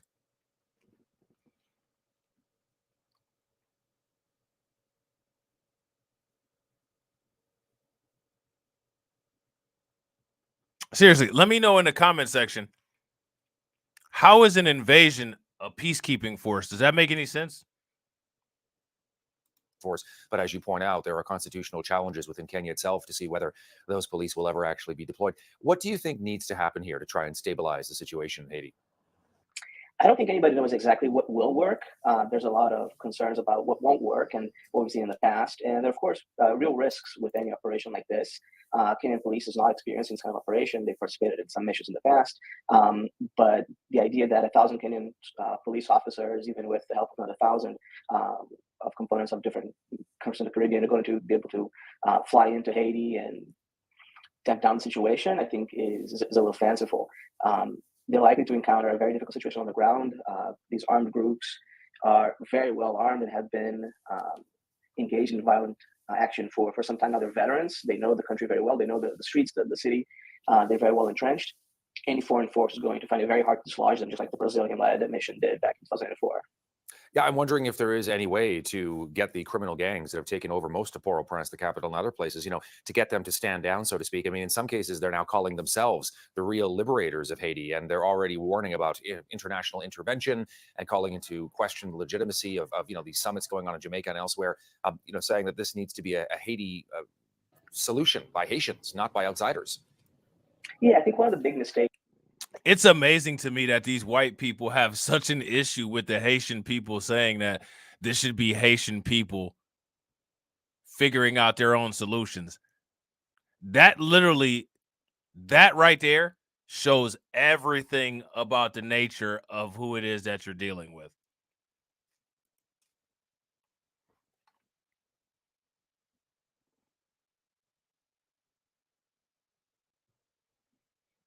That should tell you everything about the nature of who it is that you're dealing with.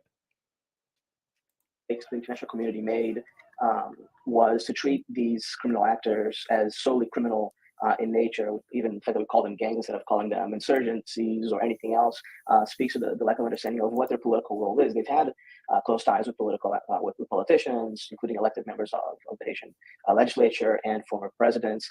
They're part of the political DNA of the country, and they have had political roles and political demands from the very beginning of this crisis. And I think the international community had trouble calling them as such because it would grant legitimacy to these actors that don't have any inherent legitimacy. But by treating them as gangs. Shout out to Carlton Way. Carlton Way says white people feel like they know what's best for everyone. They treat us like children, despite being the actual children.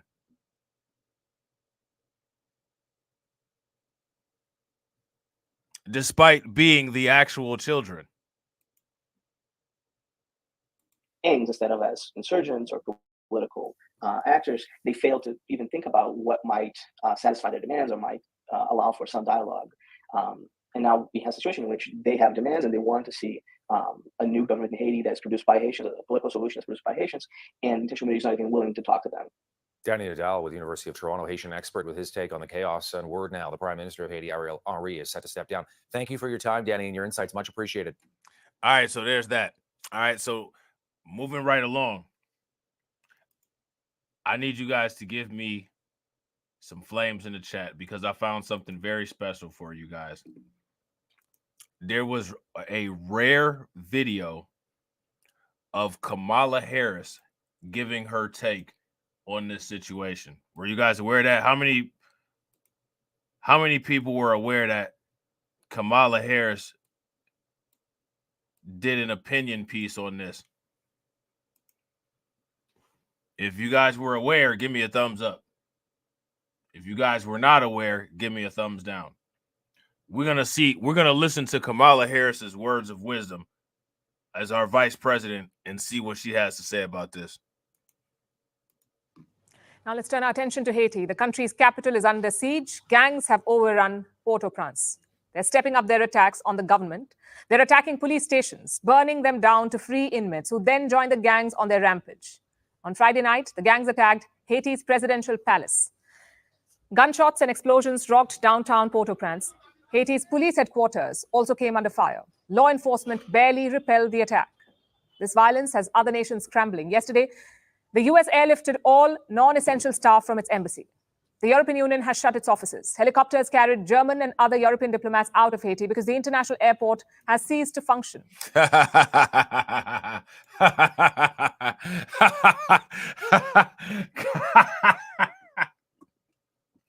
Girl just said, I didn't know that. I thought Kamala was managing the border. Nah, that's her right there. That's her right there. She looked different. She looks different when she lets her hair down and speaks in her with the natural accent, don't she? It changes everything. You know what I'm saying? Haiti is in a state of anarchy. To address this, Haiti's neighbors have called a meeting today, the Caribbean Community, or CARICOM. They're hosting the meeting in Jamaica. From our reports, the situation on the ground remains dire and is of serious concern to us. At the same time, we have taken the decision as a community to write the heads of state and heads of government of the key countries with whom Haiti is engaged as partners, inviting them to meet with our heads in CARICOM in Kingston, Jamaica on Monday, the 11th of March.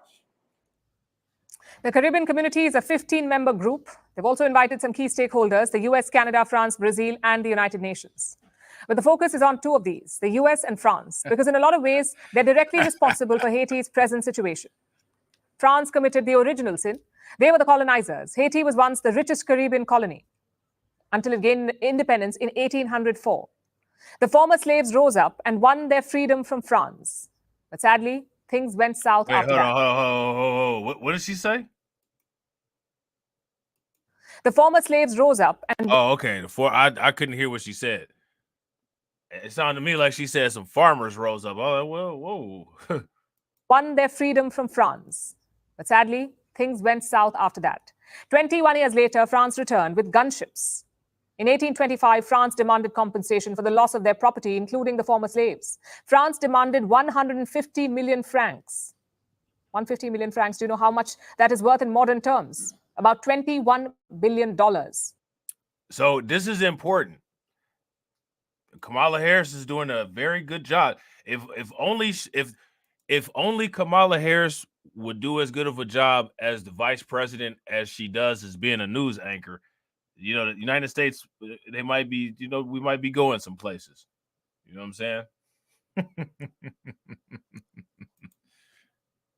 But this is important, though. People should pay attention to this history of Haiti.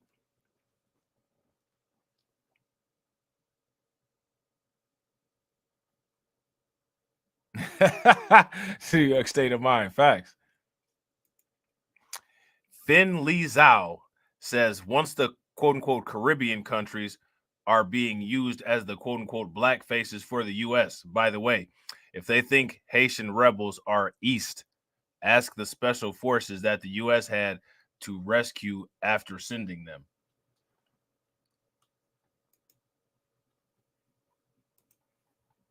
Independence in 1804. The former slaves rose up and won their freedom from France. But sadly, things went south after that. 21 years later, France returned with gunships. In 1825, France demanded compensation for the loss of their property, including the former slaves. France demanded 150 million francs. 150 million francs, do you know how much that is worth in modern terms? About $21 billion. Haiti did not have that kind of money, but it had no choice but to pay up. So it borrowed that money from French banks, and Haiti spent the next 122 years repaying that money. So you guys see the fix that's in? Now, when white people leave crazy comments like, well, every black nation is like this. Oh, we just left out the fact that all of this happened. And magically, we don't know anybody who's related to anybody that had anything to do with this, because this is just all mythical white supremacy. Like Matt Walsh and Mark Dice say. JK said Kamala Harris looking different nowadays. Yeah, she's a little bit, she changed it up. Different, probably different, probably different uniform code for this job. You know what I'm saying? Now, doesn't that sound familiar? France did the same thing that the United States did. The United States paid themselves reparations after the Emancipation Proclamation as well. They double dipped.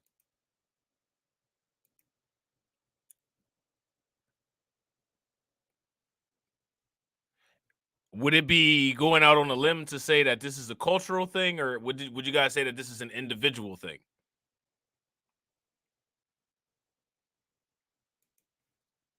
Do you know how much that is worth in modern terms? About $21 billion. Haiti did not have that kind of money, but it had no choice but to pay up. So it borrowed that money from French banks, and Haiti spent the next 122 years repaying that money. 122 years. This was their independence fee. They stopped paying it only in 1947. If you think this was bad, why do you have to pay a white person an independence fee?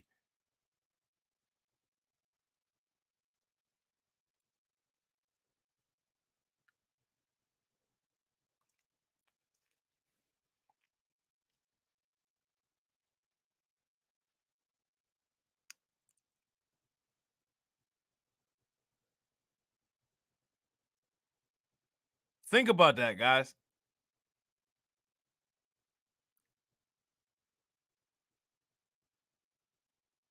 Here's my question. When will people start saying no and then standing on that shit like a brick wall?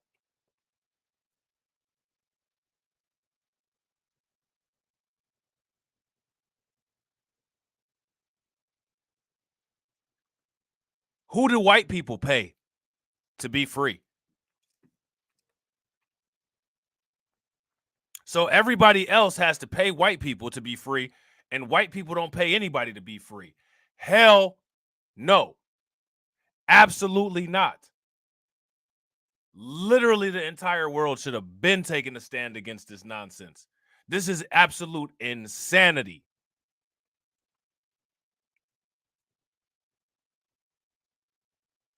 And then the descendants of the people that benefit from this nonsense have the nerve to sit there and turn their noses up at you, people from other countries, and say, we have no idea where you are is in the situation that it's in.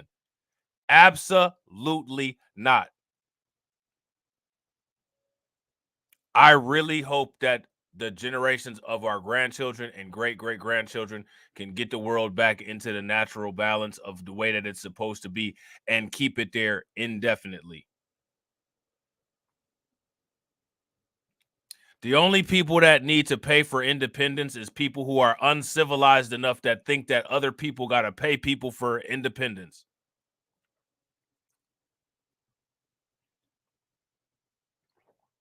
And people who are silly enough to actually pay up. Because ain't no way in hell.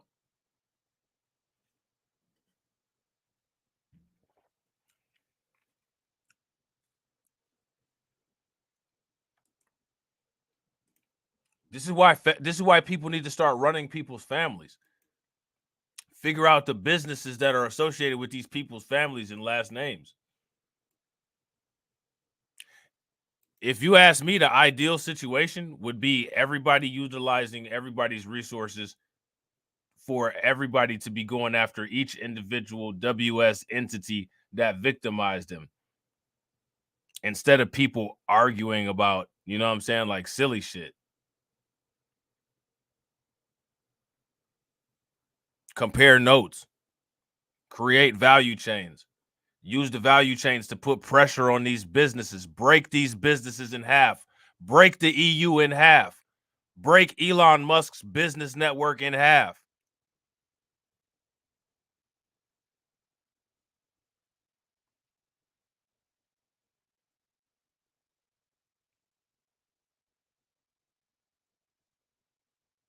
Make it where the only thing that they can claim is Stonehenge. I don't understand what's wrong with people. To the rest. Haiti's last payment to France was in the year 1888. After that, the payments went to the US. The US invaded and occupied Haiti in 1915 at the behest of the National City Bank of New York.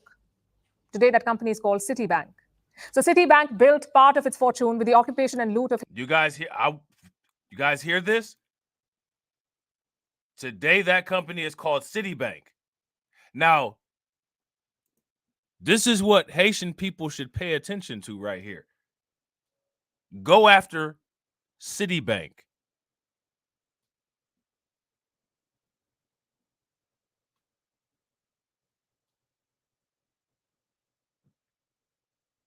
And when I say Haitian people should go after Citibank, I'm not saying that disrespectfully. Seriously, go after Citibank.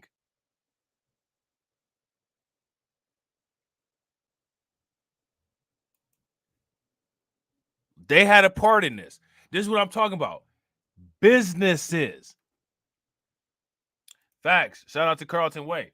Carlton said breaking these businesses in half means no more Gucci slides and all of that other nonsense. Facts.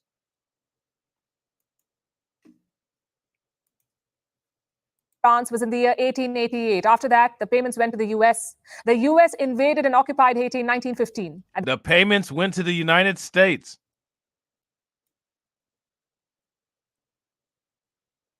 And right here, this is how y'all know. I want y'all to pay attention to this. This when people go into that diaspora war shit, right? The people from the diaspora, the non-FBA people that be in the diaspora war talking shit, trying to derange the conversation about reparations, those people are paid agents, man. Those are agents. And the reason that you can tell is that they don't even know the history of their country to come at the United States with the actual claims that they should come at the United States for. If you're Haitian and you're saying that you should get slavery reparations, but you're not saying Citibank owes us money because of all of the money that Haiti's government paid to Citibank, that's how you know that's an agent. That person don't even know their own history.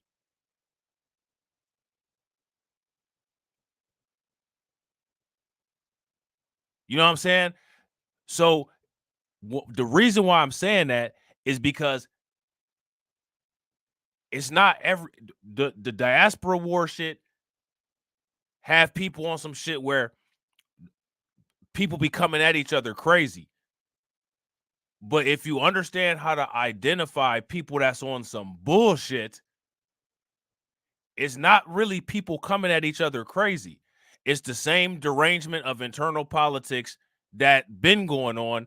Now they're just using social media as an outlet for that derangement of of internal politics, and they got paid disinformation agents.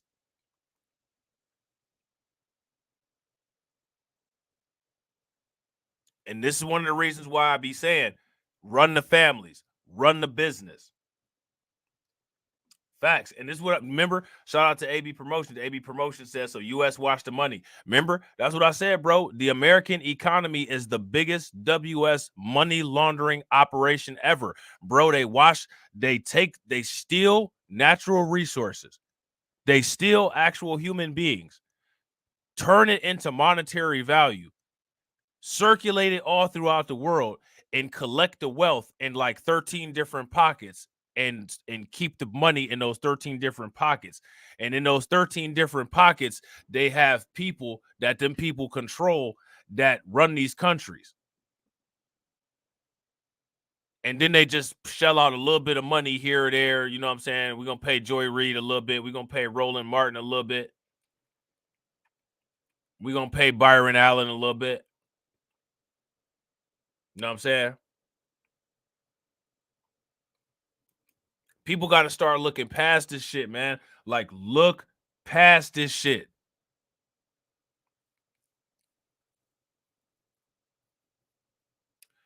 Game got to recognize game. You know what I'm saying? Last payment to France was in the year 1888. After that, the payments went to the U.S. The U.S. invaded and occupied Haiti in 1915 at the behest of the National City Bank of New York. Today, that company. Now, this is why when these white people start talking about the elites, the elites and the elite bankers, you're not separating yourself from it. Because you benefit from Citibank. Citibank paid your crusty ass grandparents interest.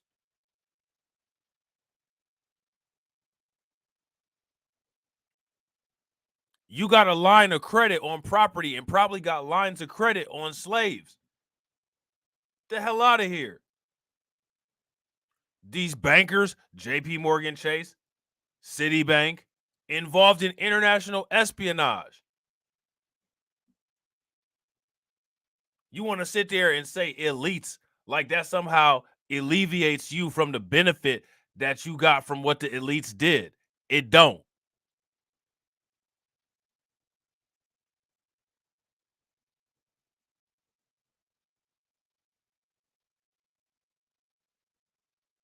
How come when you had these conversations about the elites, you never hear white people talk about how outraged they are about Citibank taking this slave money? Why is that? You so mad about the elites? Well, what you mad about them for?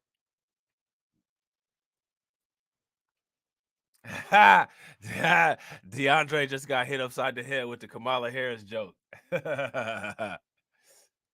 DeAndre just realized he's been watching Kamala Harris the whole time.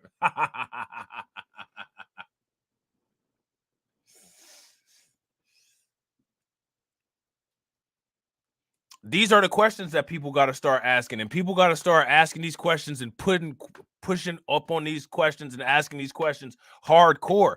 Make these people uncomfortable, man. You don't get to be comfortable and we're uncomfortable. Hell no. If misery loves company is a real thing, we need to start making people miserable out here.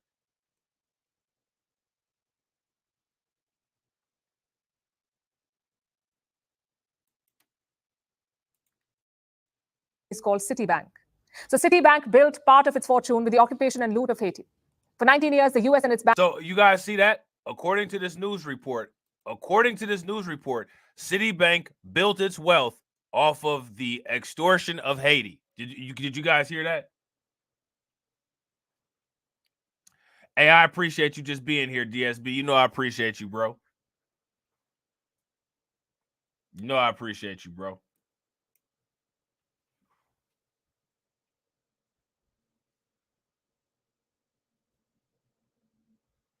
You guys see this? Now, here's the thing, right? In Diversity, Equity, and Inclusion Month, how come Citibank doesn't talk about its history with Haiti?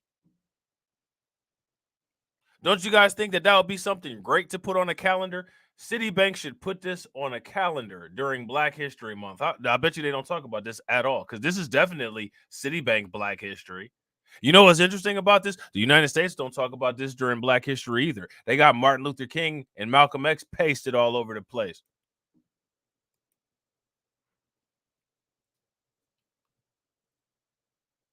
You know, that's one thing they don't talk about during Black History Month is all the disgusting, degenerate, animalistic, subhuman, archaic nonsense that they did prior to the civil rights era. Why is that? Isn't that the actual Black history of the United States? All of the degenerate barbarity that they did? So why don't they talk about that?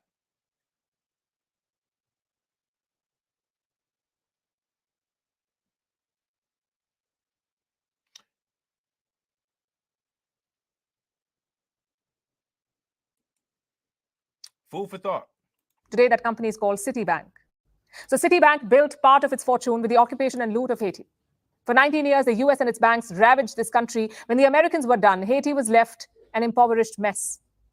But if you read the comment section on that first article that I read, white people are sitting around saying, well, this is how all black nations are. Probably because this is what white people have done to every black nation.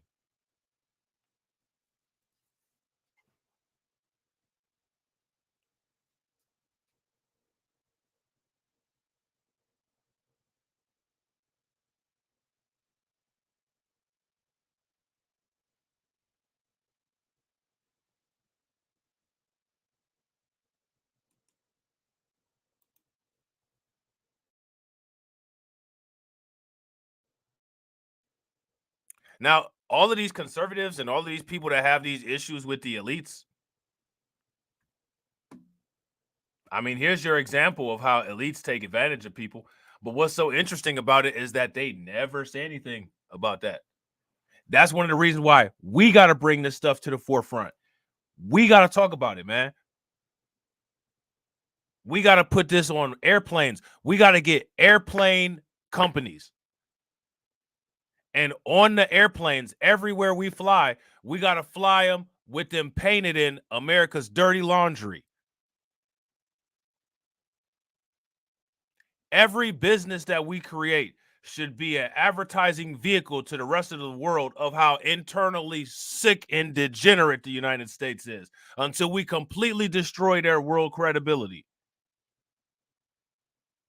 Because they shouldn't have any. You got a president, Joe Biden, that sit up there in front of a meeting and lie about our history.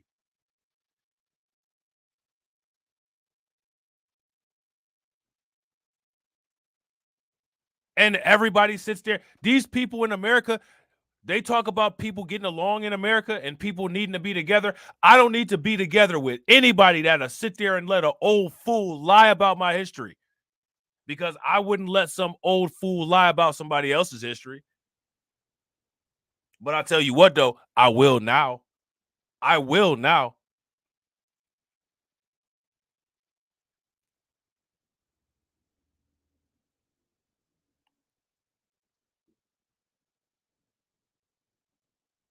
Now, I'll do anything to win.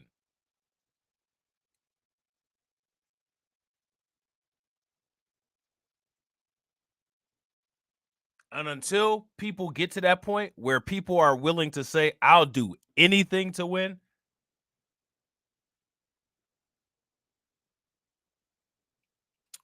things will probably stay static. Shout out to my man, Lehman Lucas. What's good with it, bro? For 19 years, the US and its banks ravaged this country. When the Americans were done, Haiti was left an impoverished mess. And how can black people, you know what I'm saying? This isn't, I'm not Haitian, you know what I'm saying? I'm a black American. But I'm sitting here looking at this and knowing what the United States did here.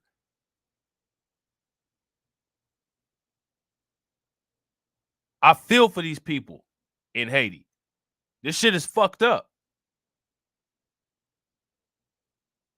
It's wild to me that people can look at this shit and just, you know what I'm saying, like be like, you know, whatever.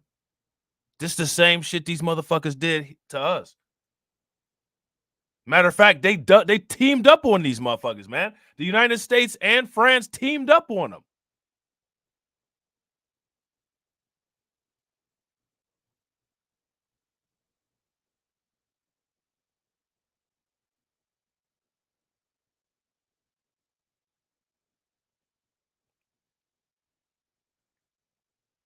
I don't get it, man. I don't know where people lose focus at. I don't know how that happens. But I can't look at some shit like this and then find myself where I'm looking at a Haitian sideways. I just like I don't know how that happens. You know what I'm saying? I don't.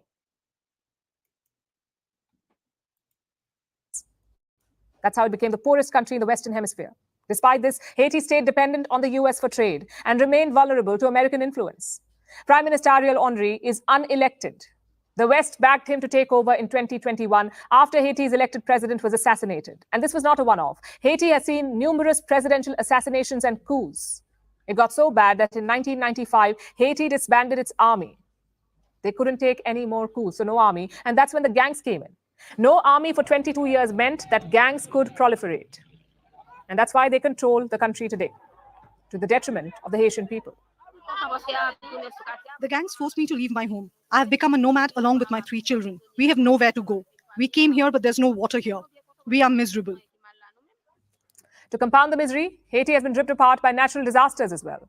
In 2010, there was a massive earthquake. 300,000 people died. Another 300,000 were injured. In 2016, there was a Category 4 hurricane. Then in 2021, another earthquake. This has left Haiti's infrastructure in a shambles. Houses crumbled. People became homeless and have remained homeless for years. Now the gangs are driving them out of their refugee camps as well. As you can see, there are many reasons for the anarchy in Haiti. Some natural, some a gift from the West. Now those countries are gathering to decide Haiti's future. Hopefully they won't make things worse. Of course they'll make things worse. Like to me, it's obvious, right? It's obvious that that will make things worse.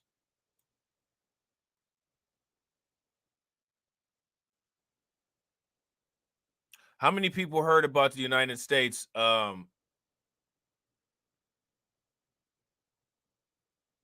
The United States has evacuated the embassy. And it's interesting that they keep saying that gangs, quote unquote, control the country. But what's interesting about it is, are these gangs fighting each other? What it seems like is that these quote unquote people who are now in control of the country are fighting the same opposition. And they're the only people that weren't invited to the meeting.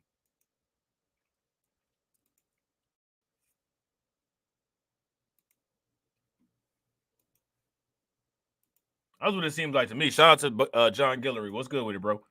With the latest from the Caribbean nation of Haiti. Shout out to Kip Doctor. What's good with with the capital of Port-au-Prince over the weekend, and former cop turned gang leader Jimmy Cerisier continues on his mission to dethrone Haiti's Prime Minister Ariel Henry.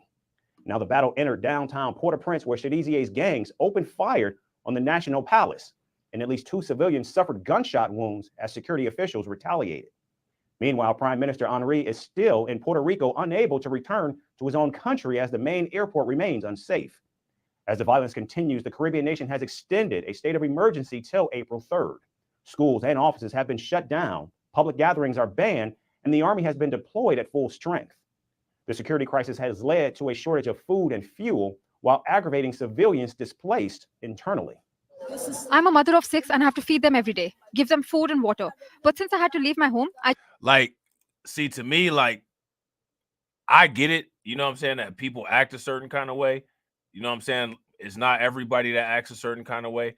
But to me, this shit ain't funny right here.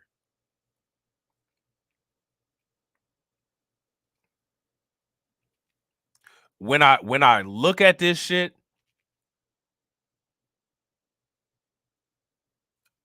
it makes me think of the inner city, and I get really irritated. I don't get irritated just, because of some Haitian people, you know what I'm saying? I get irritated because I know why it's like this.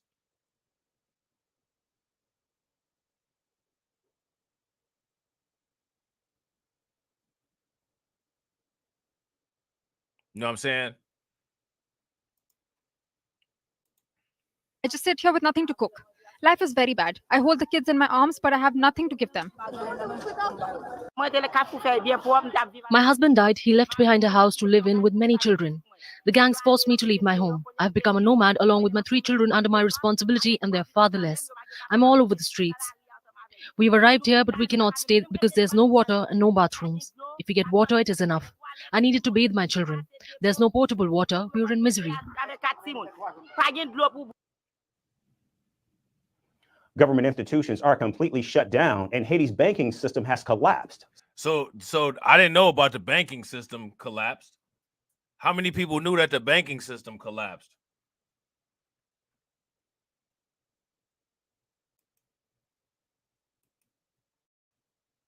Now, you know what's interesting about this? You know what's interesting about this? You guys heard anything about Joe Biden or anybody holding anything up? You know, see, if things were the way that they were supposed to be, you know what I'm saying?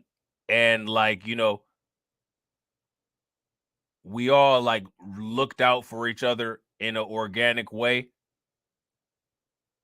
The fact that the United States, you know what I'm saying, hasn't paid reparations, no black countries would do business with the United States. The fact that the Democrats and the Republicans haven't mentioned an iota of any type of, you know, for the same type of foreign aid that they would give Israel or Ukraine, you know what I'm saying? They haven't even mentioned none of that for Haiti. You know what I'm saying?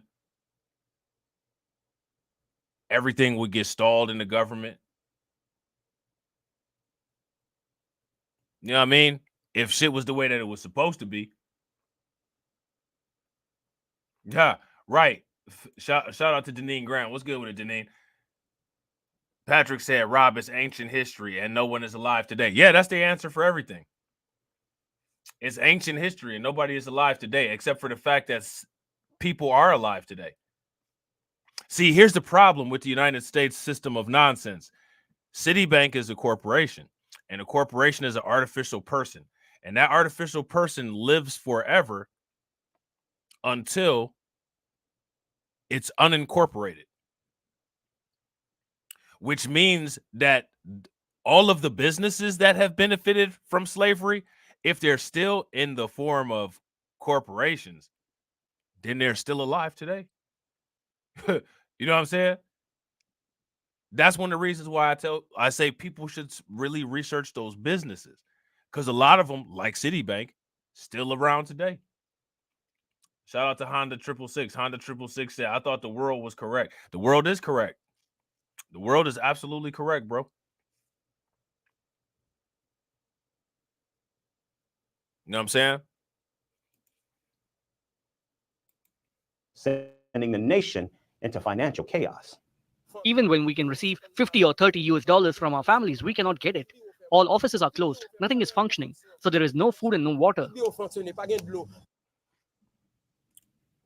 As the security situation continues to deteriorate, the United States used its military to airlift. No food and no water. And look at all the water that they got on these tables over here. The bottled water that they got.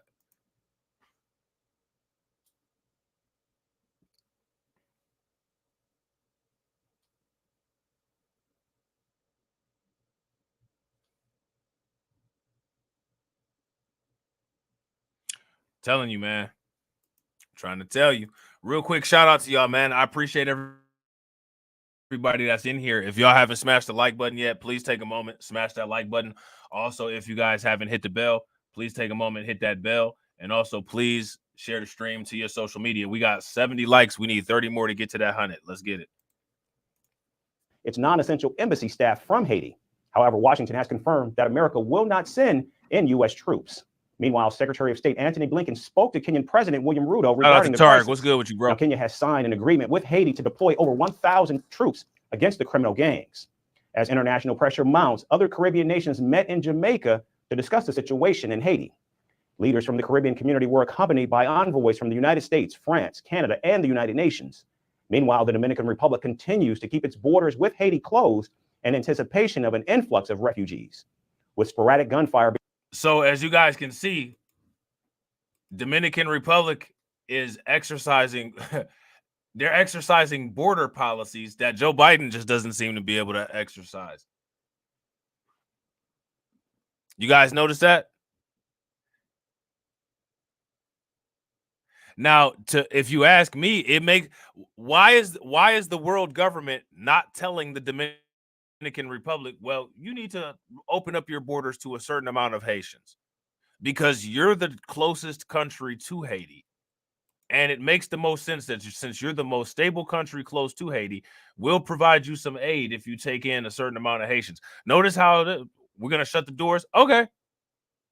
I want y'all to pay, man, listen, I'm telling y'all, man, they will do that to all of us if given the opportunity. It's up to us to make sure that these people are not given or allowed the opportunity.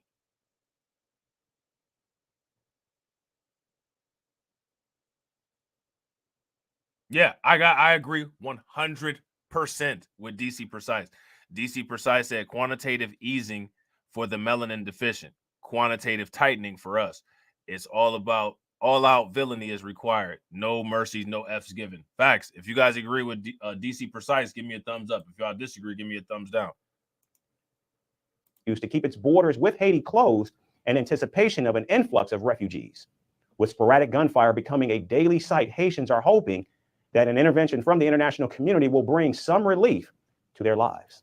Haiti got to understand when it comes to the international community, despite the fact that the international community should actually be the international community with the majority of resources is quote unquote European, and European international community only looks out for other Europeans, and only people happen to get trickle down benefits are people that are non-European that are getting persecuted and not having access to resources in those countries like us. That's it.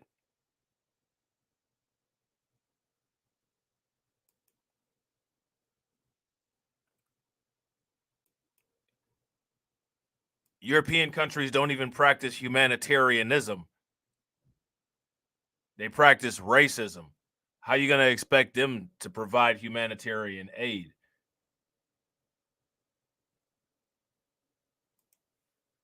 This is something that people need to get out of the mind state of. This is that example that I be telling people about. Stop standing in front of a cat expecting it to bark at you. Stop standing in front of a dog expecting it to meow. That is not going to happen.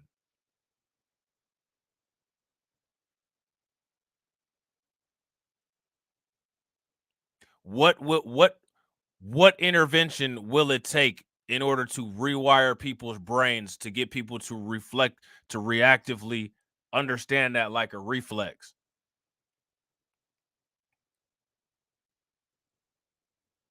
It's like for some reason there's some wire crossed that doesn't let that transmission fully fire and hit the target receptor that it needs to hit.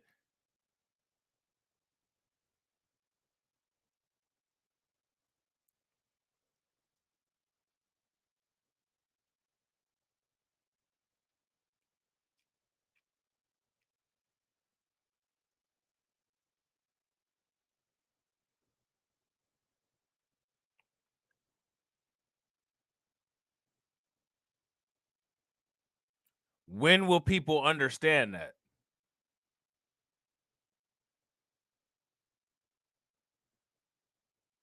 You know what? We need to do that. We need to do another live stream on master morality and on slave morality, I think.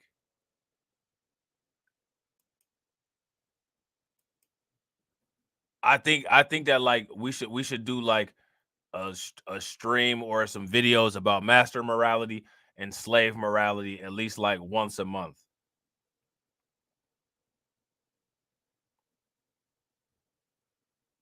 Because I think once people like try to have an internal locus of control and maintain an internal locus of control,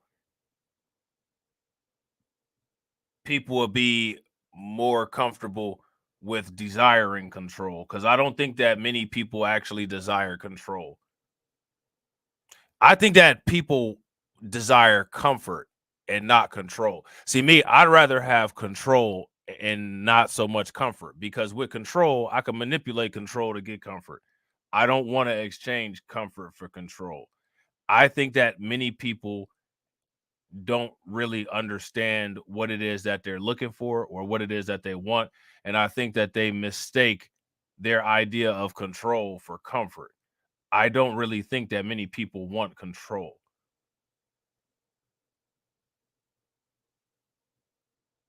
Which there's nothing wrong with that. I just think that people should clarify their stance and clarify their position. Because a lot of time when people are not clear or when people don't clarify, that's one way that people can get taken advantage of in many cases. People don't have to agree with me on my stance. You know what I'm saying? This ain't an echo chamber. That's simply how I feel, right? I feel that control is important. Other people may not, and that's perfectly fine. You know what I'm saying? But what I think is the most important is that you have a full, fair, and complete understanding of what it is that you want.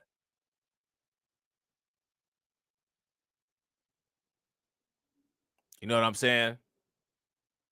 And I think that one issue that many people have is that many people don't know exactly what it is that they want.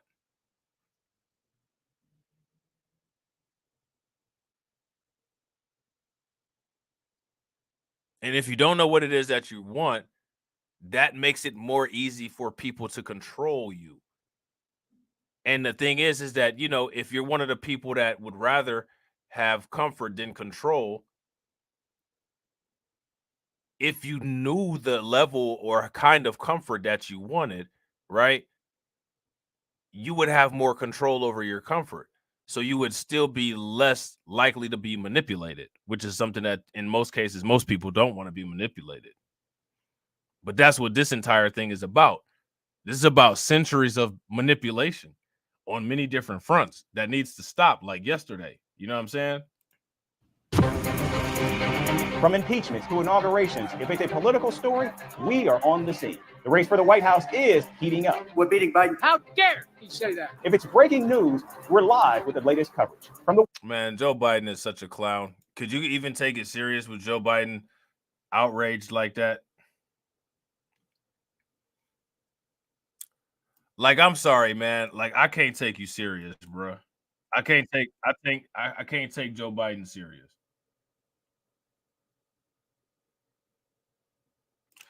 So, how many people heard about the prison and all of these prisoners escaping over in Haiti? What do you guys think is the deal with that? You guys think that a lot of these prisoners that escaped were political prisoners? Or do you think that it's just prisoners like here in the United States, criminals?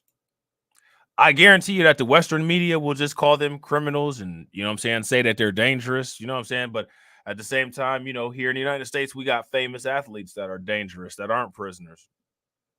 You know what I'm saying? It's all about the way that they try to frame things and the understanding that they try to get you to have to control how you think about this. Again, I got to quote Professor Black Truth again when he says that the white media is about mind control. You see they're trying to control your mind and how you view this situation. Let me ask you guys this question. What is the perspective that the media is trying to make you have on this situation here? Let me know in the comment section what you guys think what do you guys think that the perspective is that the media is trying to get you to have on this? Where the government has declared a state of emergency as violence escalates. Armed gangs demanding the Prime Minister's resignation have attacked 2 prisons, allowing thousands of inmates to escape, leaving dozens dead and wounded. Violence has reached unprecedented levels since the assassination of President Jovenel Moïse at his home in 2021. It's estimated that gangs now control as much as 80% of the capital, Port-au-Prince. Our Prime Minister Ariel Henry travelled out of the country last week to try and drum up support for a multinational peace mission to bring this gang violence under control. Armed gangs have set up roadblocks in many parts of the capital, Port-au-Prince, following an explosion of violence. Gunfire was reported in several neighborhoods. People drive and walk by bodies lying in the streets, some with their hands tied behind their backs. Police officers are among the dead, overwhelmed by coordinated attacks orchestrated by a former officer turned gang leader nicknamed Barbecue, who says he won't stop until Haiti's Prime Minister Ariel Henry is gone. We ask the Haitian National Police and the military to take responsibility and arrest Ariel Henry. Once again, we're not against the people. The armed groups are not your enemy. Arrest Ariel Henry for the country's liberation. These weapons that we have are not to hurt our brothers who come from the same milieu as we do. The poor, they trust us. These weapons are a symbol of freedom. With these weapons, we will liberate the country. It's believed more than 3,500 prisoners fled into the general population when the gunmen stormed 2 prisons, Haiti's main penitentiary in the capital and another in nearby Croix-des-Bouquets. Yep, that's how do you say his name? Chorizo? That's his nickname, Barbecue.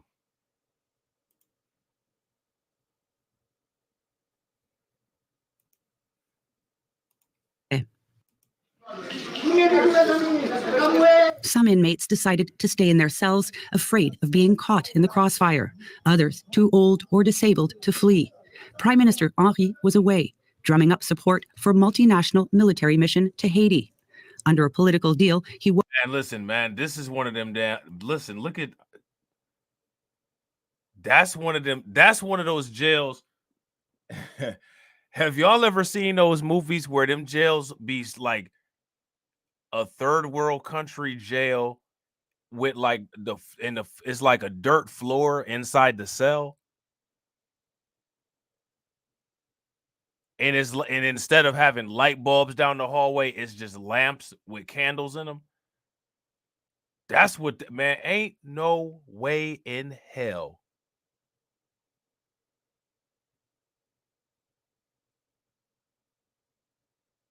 Look at the numbers on the outside, man.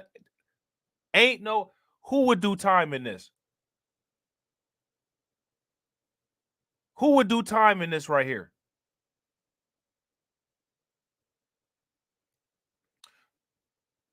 Oh, and that's how it is with every black country. All they do is show the impoverished areas. They don't show any of the metropolitan areas that have thriving architecture.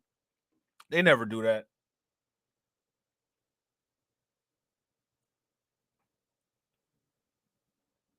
Ain't no way in hell I would do no time in this prison at all. I'm taking my chances, man. I'm taking my chances with a bullet to the back on this. You know what I'm saying? Sorry. It's certain prisons in the United States that I'm taking the bullet in the back. I'm not doing it. You know what I'm saying? That prison looks like one of those prisons that's boiling hot in the summertime. You just drenched in sweat all the time. And in the wintertime, it's freezing. And at night, rats run over the bed. Like, nope. And there's a bucket instead of a toilet in there. Ain't no way, man. Was away, drumming up support for multinational military mission to Haiti. Under a political deal, he was due to stand down last month. Bro, seeing this shit right here, not even just stay on the straight and narrow. Bro, this will make me drive the speed limit. I'm going to keep my foot on the brakes the entire time I'm driving. My brake pad's about to be hit. But planned elections were never held, and he remains in power. Violence has reached unprecedented levels since the assassination of President Jovenel Moïse at his home in 2021. It's estimated gangs now control as much as 80% of the capital. Let's look at this with Robert Fatton Jr. He's a Julia A. Cooper Professor of Government and Foreign Affairs in the Department of Politics at the University of Virginia. His many publications include Haiti's Predatory Republic, The Unending Transition to Democracy, and Haiti Trapped in the Outer Periphery. Welcome to DW, Professor. Haiti now has a 72-hour state of emergency, but the government doesn't seem to be in control.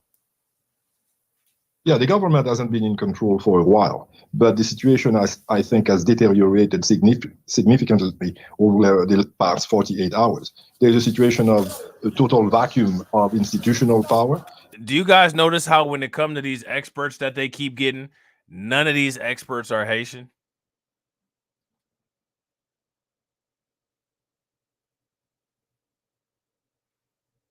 So how are any of these people experts? Right, JM, another quote unquote expert. How you an expert?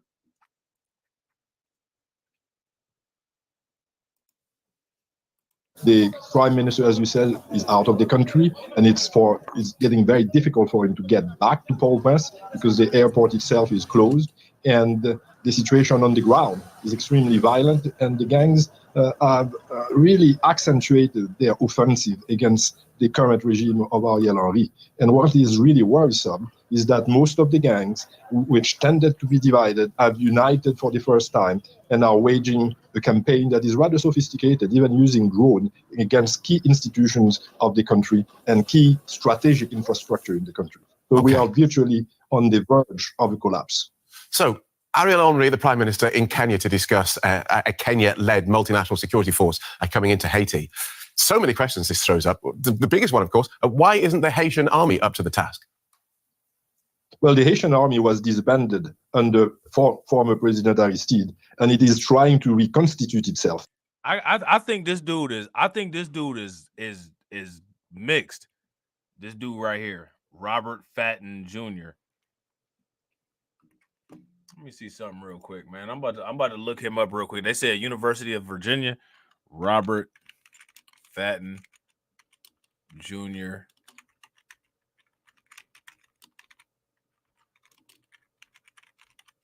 University of Virginia.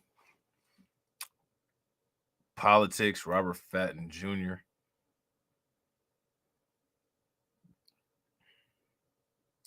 Yeah, man, I think this dude is a black dude. He wanted he's a black dude.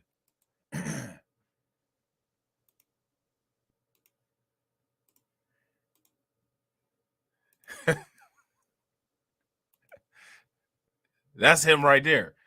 Robert Fatton Jr. is the Julia A. Cooper's Professor of Government and Foreign Affairs in the Department of Politics at University of Virginia.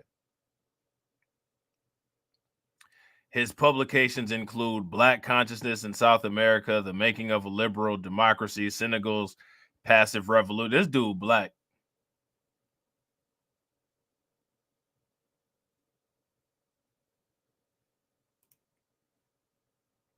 Come on, man. Y'all supposed to be picking out the FBAs. Y'all ain't recognize the FBA when y'all see one. Nah, he ain't no FBA, but he light skinned though. If he was an FBA, homeboy name would be Red. You know what I'm saying? Everybody got an uncle that look like this named Red. You know what I'm saying?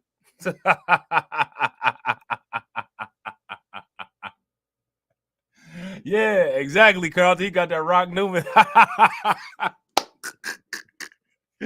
He got that Rock Newman thing going on. Facts. You know what I'm saying? Got that Smokey Robinson swag. And actually today there was news that that reconstituted army, which is extremely weak and very poorly armed, is trying to get to the national airport in Port-au-Prince in order to prevent the collapse of that major infrastructure in the country. So it's difficult to tell whether the army can in fact do anything about the violence of the gangs. The police was the main coercive force of the government, but the police itself is extremely weak. It has been besieged by lack of weapons and also by a significant amount of corruption, and it's a small police given the population of the country. So most see this hey, this funny as hell. This right here is why people can't pass. It's not that people can't pass.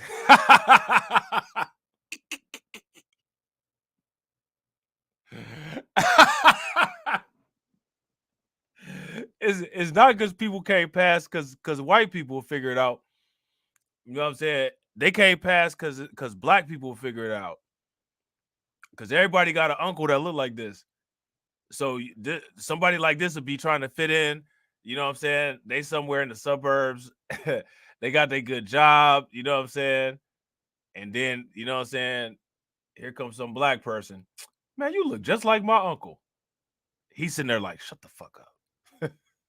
Shut your ass up. You about to fuck up everything I got going on. You sure you ain't related to the Jenkins? Shut the fuck up. You lie. You don't know June? You don't know June?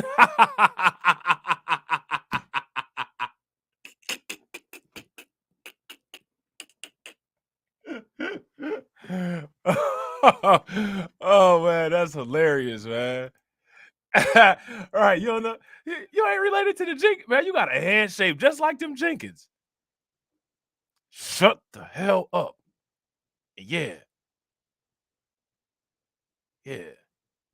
Hattie Jenkins, that's my aunt, but shut your ass up. You know what I'm saying? I'm gonna be at the barbecue in July. Shut your ass up. Of the institutions that would keep things together are no longer in existence in Haiti, or they are on virtual state of collapse. Okay. So, one of the main leaders of this violence is actually a former police officer, this guy that's become known as Barbecue. And as you were saying, so Haiti's armed groups have now united to say the prime minister must go. Should we look at this through the lens of politically motivated violence, therefore, or is this just criminal?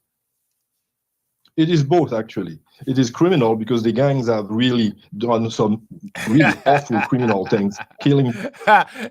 his wife gonna be like, his wife's like, Bob, it's time to get some green bean casserole. He like, oh, okay, Mildred, here I come. And Cuz over there like, nigga, you eat that green bean casserole, nigga? And why she calling you Bob? Your name Red. Shut up. Shut up.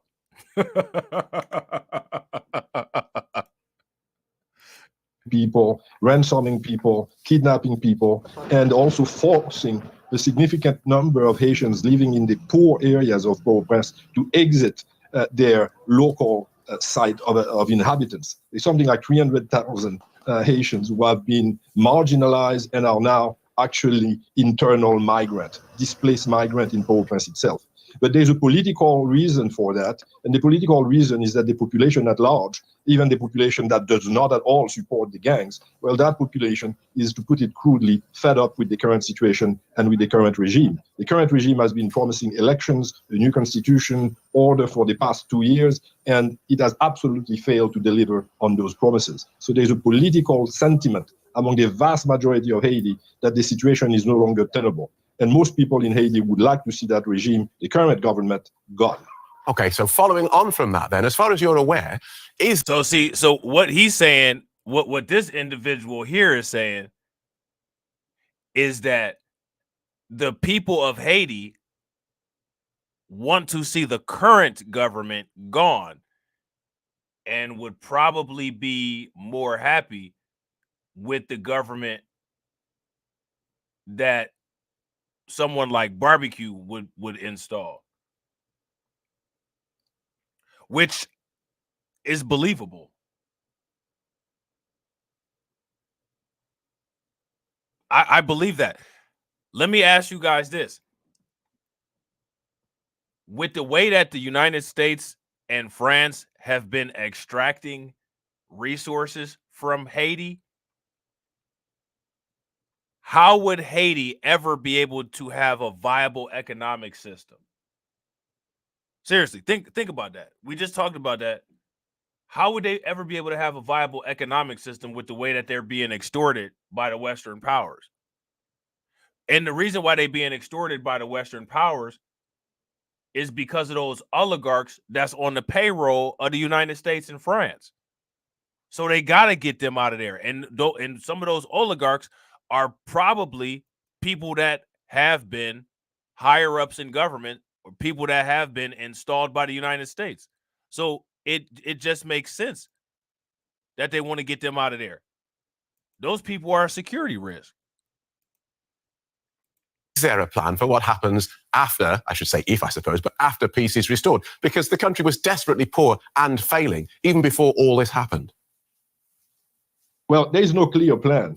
There is the talk about the international mission led by Kenya, but the post-violence stage, as it were, is not clear. It's very difficult for me to see how you can have elections given the current conditions in Haiti. So ultimately, I believe that if you want to extricate the country from that current catastrophe, you need to have a transitional. Hey, when the person that got on the bulletproof vest is not like when the person that got on the bulletproof vest is not using a cell phone, they're using a walkie-talkie.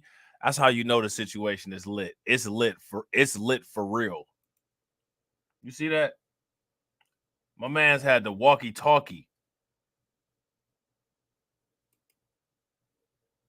as it were, is not clear. It's very difficult for me to see how you can have that right there. That's how you know it's all bad. It is all 100%, 360 degrees bad.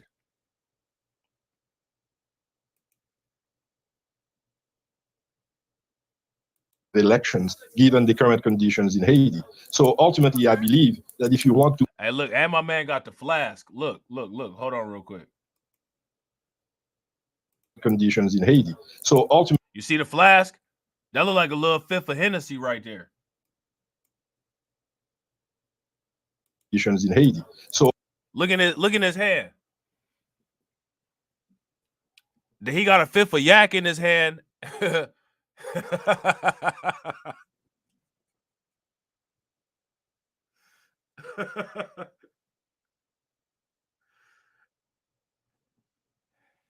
He got that's a little personal or some yak in his hand. That's a little Hennessy bottle. Man, it's lit over there. My man got off the walkie-talkie. Got the little bottle of yak in his hand and about to get right back to business. It's lit for real. Well, ultimately, I believe that if you want to extricate the country from that current shout out to Jessica. What's good with it, bro? You need to have a transitional government of national unity. But the problem is that the different factions of the Haitian political class cannot agree on anything. And unless there is agreement, you can have a transitional government. And the other question, obviously, is what do you do with the gangs, even if you reestablish a modicum of security? Are the gangs going to be marginalized, sent to jail, or are you going to have to reincorporate them into the moral community of the nation? That's a huge question, and there is no good answer. The conditions of poverty, the conditions of poverty are such that they nurture the creation of gangs. You have a vast population of young men who have no future at all, no economic stake in anything. So therefore, they've moved to that desperate situation of becoming gang members. Right. Now this dude is sitting up here lying. He's sitting up here lying. You know what I'm saying? Just downplaying the political situation in the country. You know what I'm saying? Shout out to Kirk Alton with the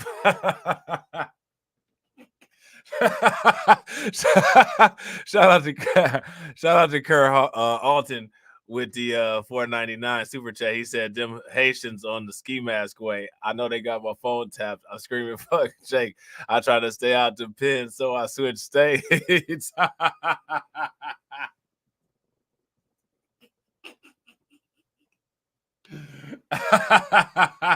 Hey, that's facts, man. That's facts, man. That's they not playing, man. They're not playing. They're not playing at all, man. That is wild. That's beyond. That's just wild, man. That's Mad Max, is what that is, for real, for real. So, given that it is questionable whether the Prime Minister can or will return, and indeed whether this military mission led by Kenya can even be successful, how do you think this latest crisis will be resolved? I think eventually there will be some kind of intervention, international intervention, unless they accept a complete collapse and chaos in the country, which I think the international community will not tolerate. And this is especially the case given that in the United States, it's an electoral year, out to TD. and You President Biden has so many different crises that oh, man. Shout out to TD. TD said, "Dang, bro, you still live? LOL, marathon streaming. Rob is back." Nah, bro, this about to be it. After this little clip right here, man, we about to shut it down. We're gonna do part 2 tomorrow, though. Y'all, if y'all want a part 2, give me a thumbs up. If y'all don't want a part 2, give me a thumbs down. This is just real interesting. You know what I'm saying? This is extremely interesting. And what's even more interesting is that there's not very many content creators on our end who are really talking about this. You know what I'm saying? Now, my thing is, right, you know how it go.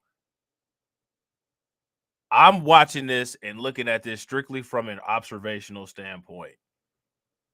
I don't have the answers for Haiti. You know what I'm saying? The same way that I don't have the answers for all of our problems here in the United States. But I think that one thing that people should start taking more interest in is people should start taking more interest in things that go on globally. You know what I'm saying? Shout out to Val. Make sure y'all show Val some love. Val said, I have a lot on my plate, but I just wanted to say hi. Well, we appreciate you saying hi, Val, and we hope everything is going good for you over there. Make sure y'all throw Val some radiation emoji and some flames in the chat. Shout out to Black Spider. I didn't even see you in here, Black Spider. How you doing?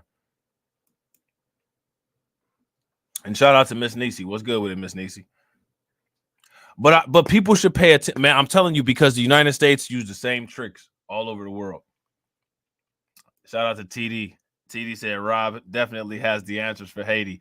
He just can't say it on YouTube. Facts. Facts.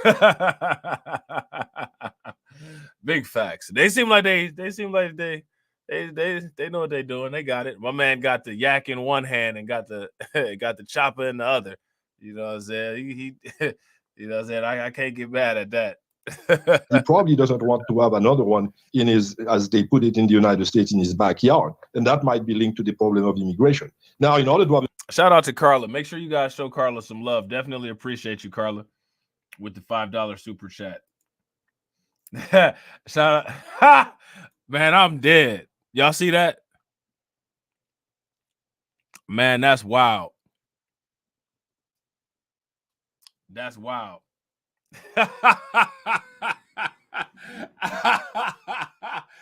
Man, I swear, man, sometimes the usernames, man, they be wild, man. They be wild. Some of the most creative people on YouTube be coming up with these usernames, man. Damn. The solution, you need to get the Haitian political class together. If you don't have an agreement among the Haitian key actors, then it's difficult to see what can be done. And hopefully this crisis and this latest event will compel Haitians to come to an agreement and have some sort of national transitional. Hey, this was crazy about it though, TD. TD said that sounded like a song. Yak in one hand, chopper in the other. The interesting thing about it is that he actually did have a little bottle of yak in one hand and the chopper was in the other.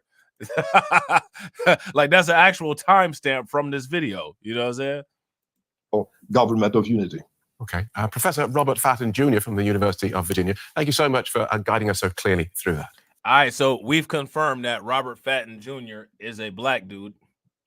You know what I'm saying? You know, he might not mark it down on everything, but we confirmed he's a verified red bone. You know what I'm saying?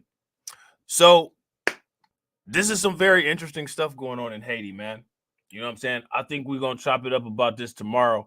I'm gonna try to in the morning do a crypto stream, because I don't know if y'all are aware, but they're saying that there are some price predictions of $1 million Bitcoin. How many people have heard about the $1 million Bitcoin price predictions? Shout out to TD Media Group. TD Media Group said there are lots of red bones like that in Haiti, quiet as it's kept. Yeah, that's facts. That's big facts. Oh, I said, like, man, as soon as I seen old boy, like, I was like, you know what I'm saying? This motherfucker black.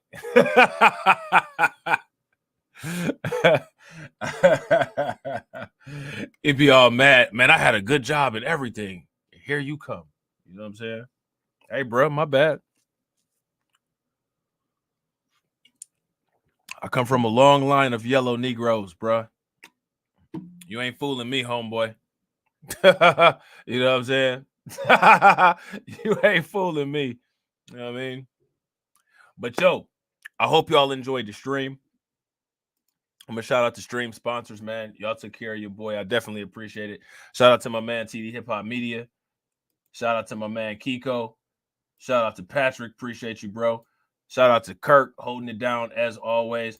And shout out to the Splash Sisters. You know what I'm saying? The Garden State Warriors out here killing it, man.